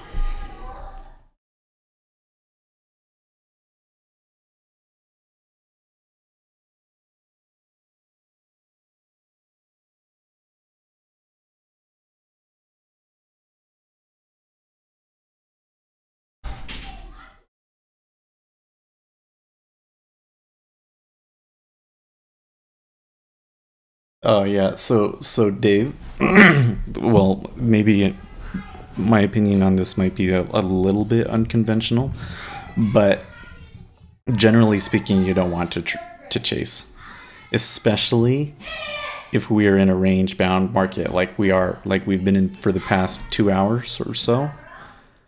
Okay, and range bound, I think in this case means we're not breaking new highs and lows. We haven't done that, right? So if we're in a range bound market, when you chase, that often ends up being exactly where it turns around at. In fact, that's another signal that I think I want to look for is too many ticks one direction. Okay. If we're trending though, what you're going to see happen, especially in ZN, is it's just going to go all day. And so you can try and pick your spots, but generally speaking, in that kind of an action, you're not going to get filled. And if you do get filled, you're probably wrong. So in that case, it's okay to chase at that point.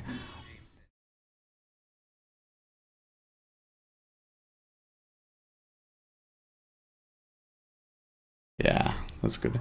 Yeah, and you like live. I mean, the reason I started doing the live streaming because of the Bitcoin futures. But then what I found was that it's so much easier to just live stream it instead of like uploading a recording.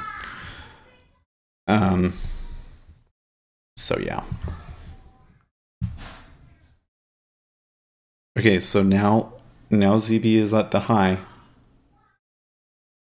Oh, actually it ticked a new high just barely.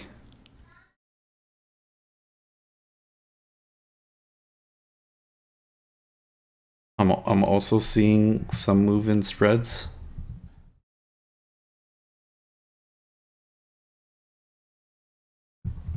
Um,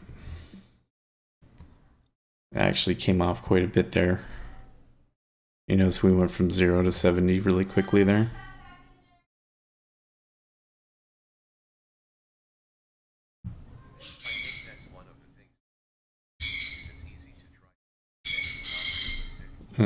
Yeah.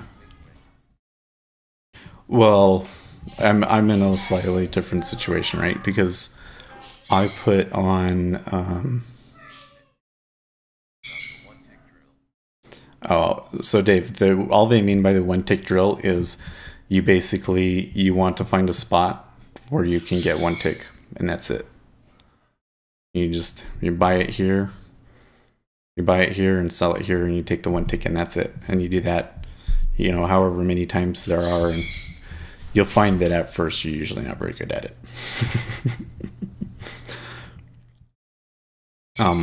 But as you get an idea, the thing that the one tick drill teaches you is where is it easy for me to get filled. See this right here in ZF? You could get short at 113.5 fairly easily because there's only 360 sitting there, and there's pressure and there's buying into it. So you could probably get filled there. But then you also have to be able to say, okay, I can get filled there, but would I also be able to buy at 13 quarter? So that's the game with the one tick drill.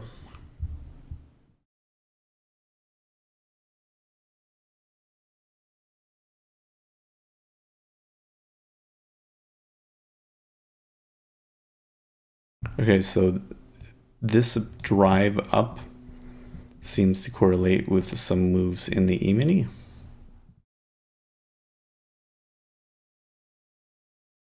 Yeah, that's basically it.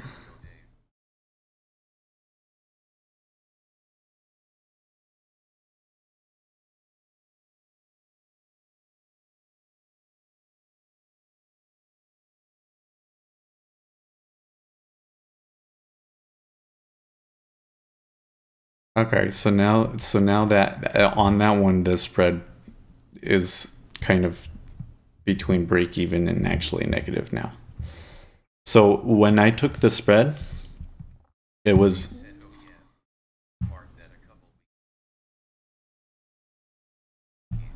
Yeah, when I took the spread, I was seeing three things. One, I was seeing that the deltas in between ZN and ZB correlated with a flattener. The news correlated with a flattener, and I could see it moving down on my chart.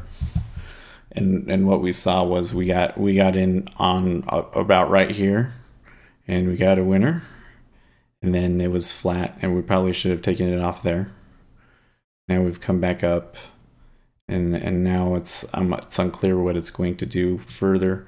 If ZN breaks a new high and ZB breaks a new high, then I think there's some potential for some steepening, and then we would be in a pretty bad situation, wouldn't we? So I'm kind of sitting here thinking, well, okay, if that's what's really going to happen, and ZB could easily go up to like 17, and then we should be thinking about getting out of the ZN side here. But I'm still not sure if it's actually going to do it. Because the other scenario that I see playing out is, yeah, the E-mini is going down, but it's not that bad. And it is at a support level. So what we could see happen is, let's pull the DOM up for that, by the way, too. So we could see this, you know, come off. And then treasuries start coming down. Okay. Let's pull all this back over here so we can see and watch this. So there's the E-mini is making new lows. Treasuries aren't pushing up too aggressively off of it.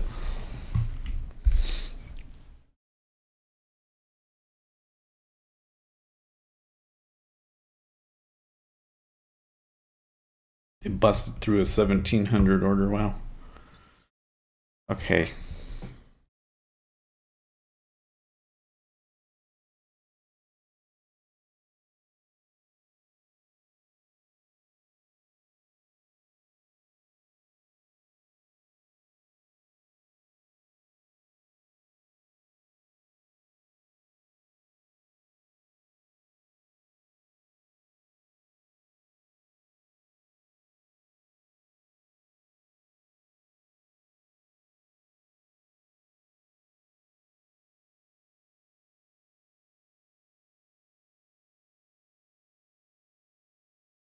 Okay, so there's some hitting the high again in CB. Okay, so there was a block buy there. Let's get out of this side.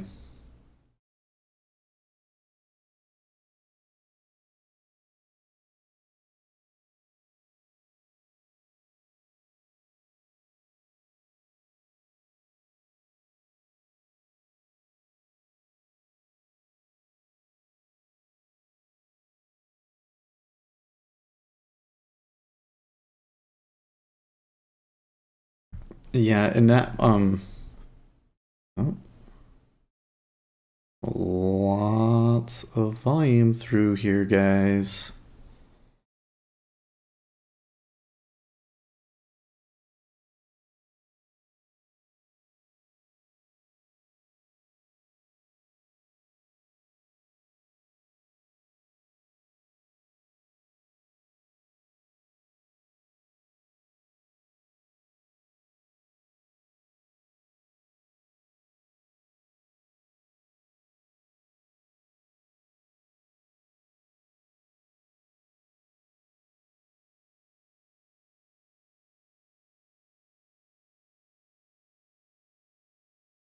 Well, I think we kind of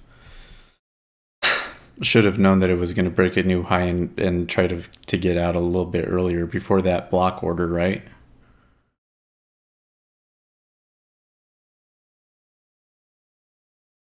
So I think we made a bit of a mistake there.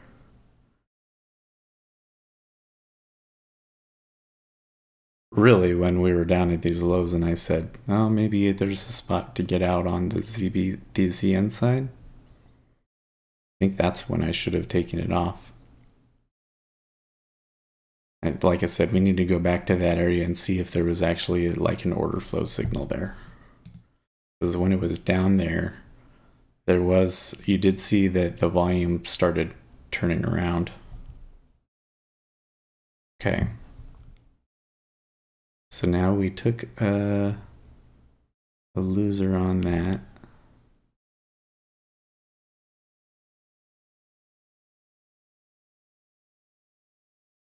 On this side.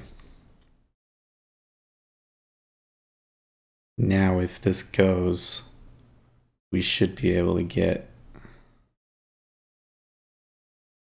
well, I think we should get another step, but let's see if the E-mini continues.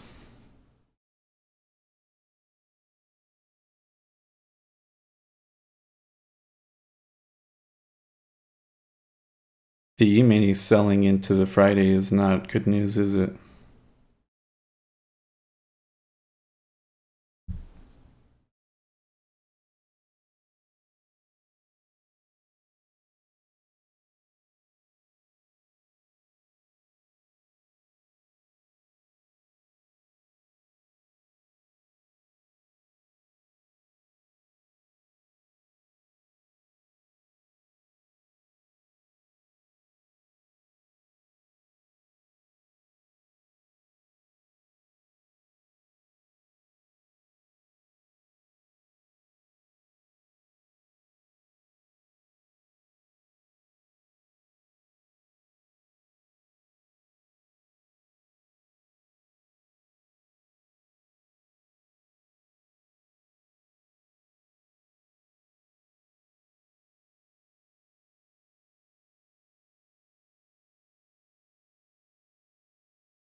That was quite a bit of buying in ZF there, by the way.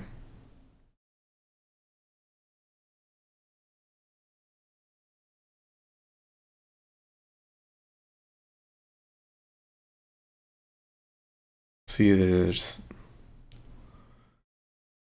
if we get another run of volume, yeah, see that.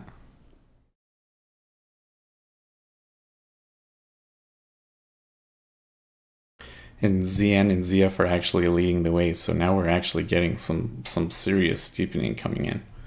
Well, not serious, it's not as dramatic as the flattening that we had, but it is steepening.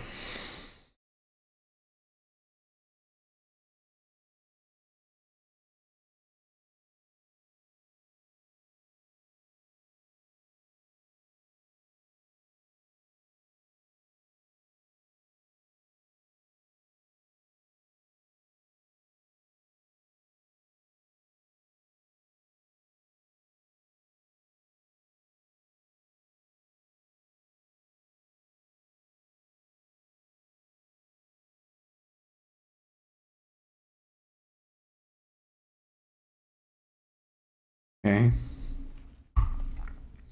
The volume mismatch still looks good.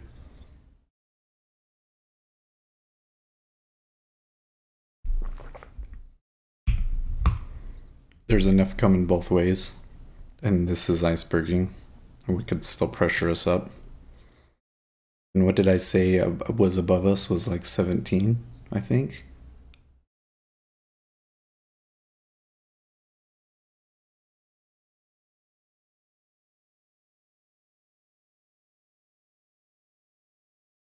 You know, I'm thinking here, another thing that we could have done was we could have said, okay, we took the spread here, we got some here,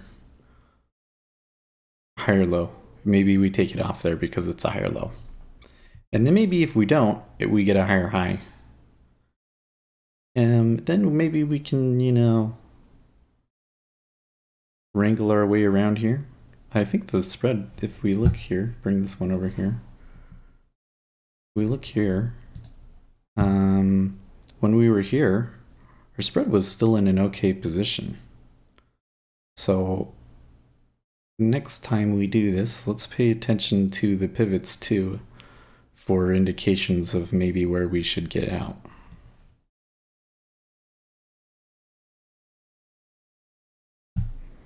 Although for us to zigzag back and forth like that many times is unusual, isn't it?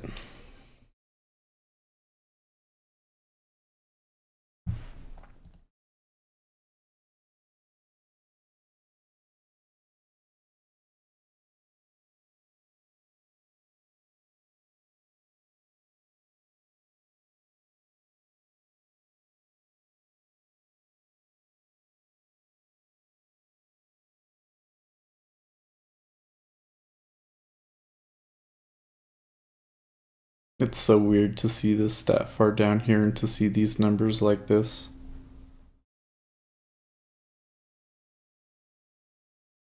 It's like, wow, that's so much. But then it was a spread trade.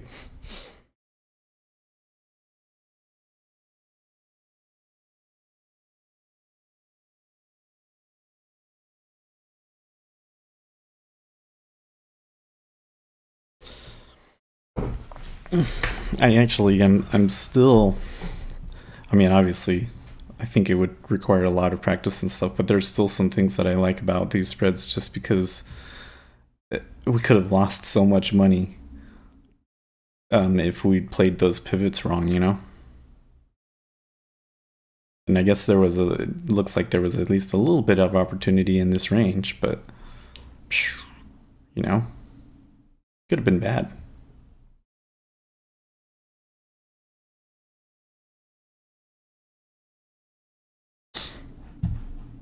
When you look at how far we've moved here in ZB, and then you look at it in ZN, I mean, that would have been a -8 ticks possibly for us day.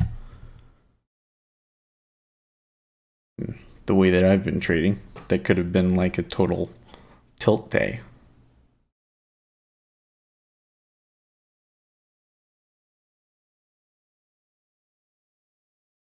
Enough of hit up into that 04 that I think that they could make another run. This 15 half level break, and with the momentum that we've had going up into it, if we tick up again, you could potentially take a level break trade there.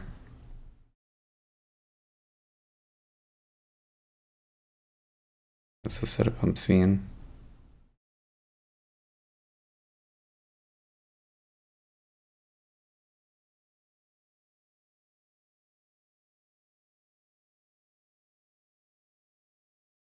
Guess it kind of depends on if the E-mini wants to go for a new low or not.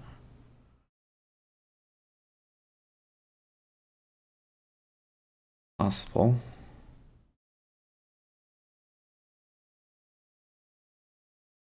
There you go. Yep, they like that. They like that look.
Oh no.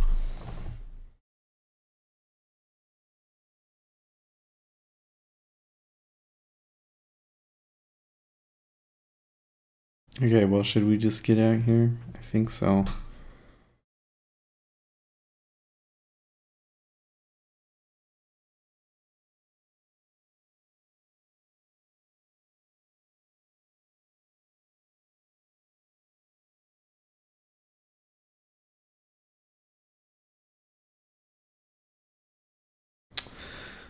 Yeah, so obviously if we're going to take a break even on this, which is okay, and obviously we are just kind of experimenting. Okay. Fine, I'm okay with that. Keep in mind we are experimenting. I thought that went pretty well. Like, I think we learned a lot from it, first of all. But we also saw that there was a lot of potential in it. Now, and also, this thing that we've been saying for a while, that we've been noticing that maybe there's a potential spread trade there. It looks like we identified an entry in there. It was pretty good. The problem, though, it seems like the problem is the same problem that we have with all of our trades, which is knowing when to get out. And obviously in retrospect, we can look at at what point was the spread the lowest that you could have gotten out at, which was down here, by the way. So for sure that, but that's only in retrospect. I'm not quite sure what it was that we would have seen there that we wouldn't have seen, say, here or here, that would say to us, hey, we should take our spread trade off. And the other thing that we see is that if you leg in right, there's some serious potential, because this one went 11 ticks at one point. This one went 6 ticks in our favor at one point. So, yeah. That would have been a good $500 to $1,000.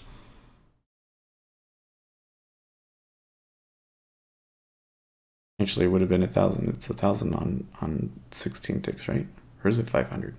I don't remember now. No, it's 1,000 on a full point. So it would have been $500.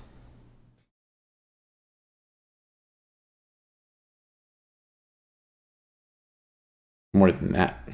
So we just add these together, I guess is what you could say. Because we took the ZB at its maximum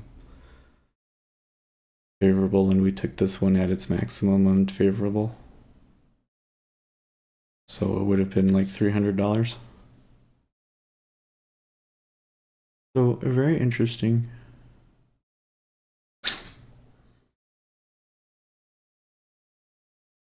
And I did see it coming back. I did say, remember I did say, like, oh, it looks like we lost a tick of spread there. But I'm able to hold this up and say, oh, okay, it went up or down. I think what we need to do now is we need to get ourselves, let's put this over here.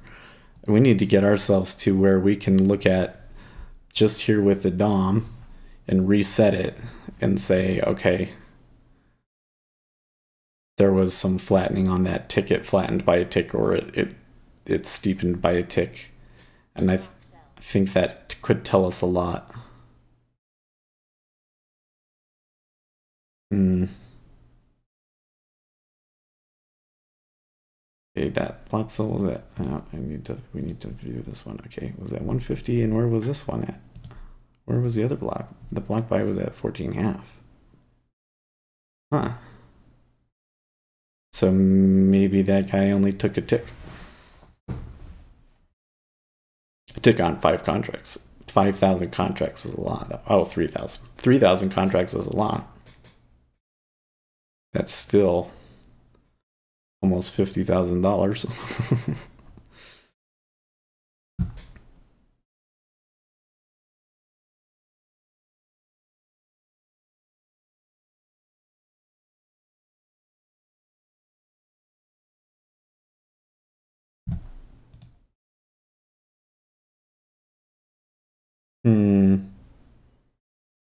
Something is happening in the delta here, guys, in Bitcoin.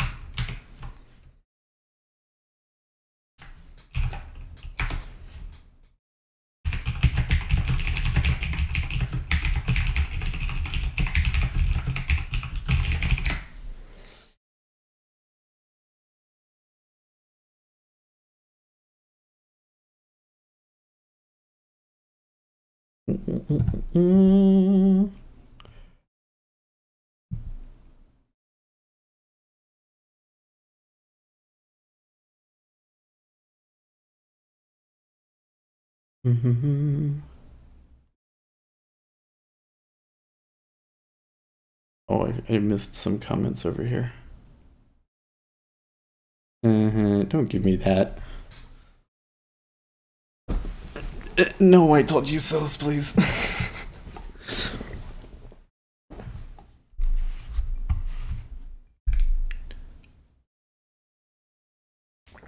We got to go through and do the thing. Oh.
Okay. If you say so. I'm not gonna. Yeah, he's saying nope.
Okay, sure.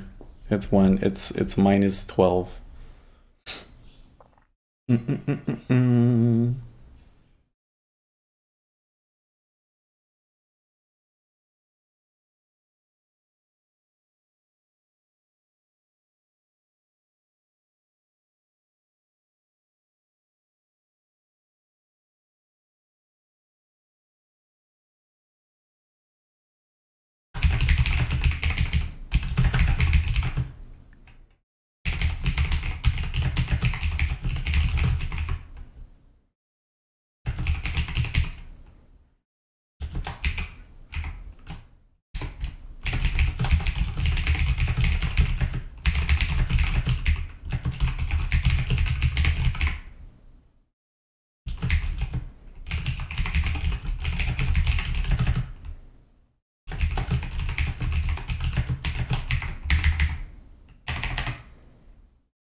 It's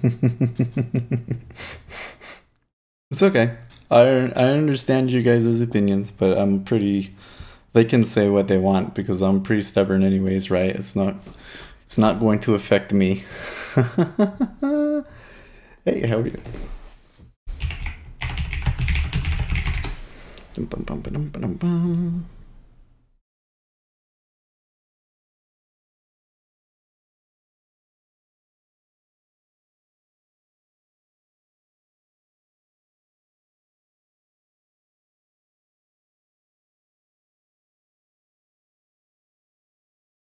It does look like that there could still be more in this, but I have to go, so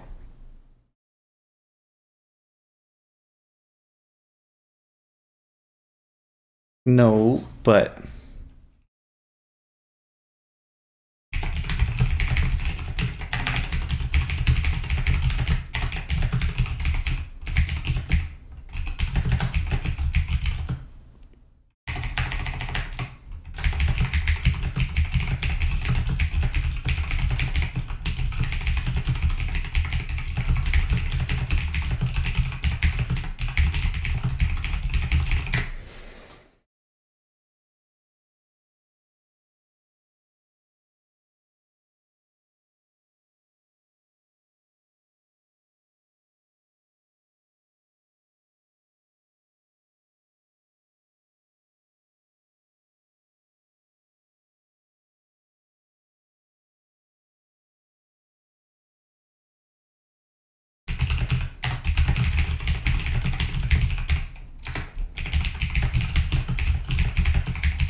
I'm actually about to head out, guys.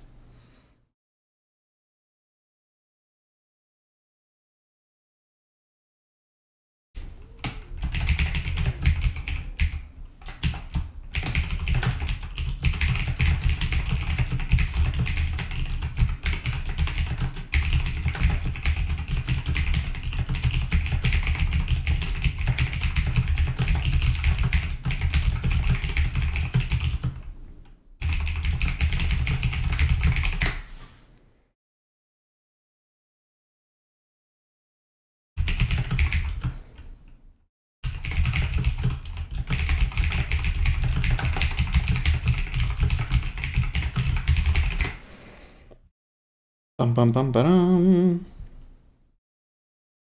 I don't know, they don't have it. Oh yes, CSR on there. Are you charting the spreads with the correct multipliers to get the DVO spread chart? So I am doing the 3 to 1. So I do know that my spread is correct and everything. And you're right. I need to look at the knob versus I forget what the other one is. The one is just like 2 to 1, because I think that one is better if you're going the other way, right? One's better for steepening and one's better for flattening, right? Anyways, I'm gonna have to look at it a little bit more. Oh yeah, I would love that. And somebody was telling me that they have some more information on spreads. I'd really love to see more about the spreads, just because even if I don't end up trading it, it seems like it's really useful knowledge to have, that it could better inform our trades in the outrights.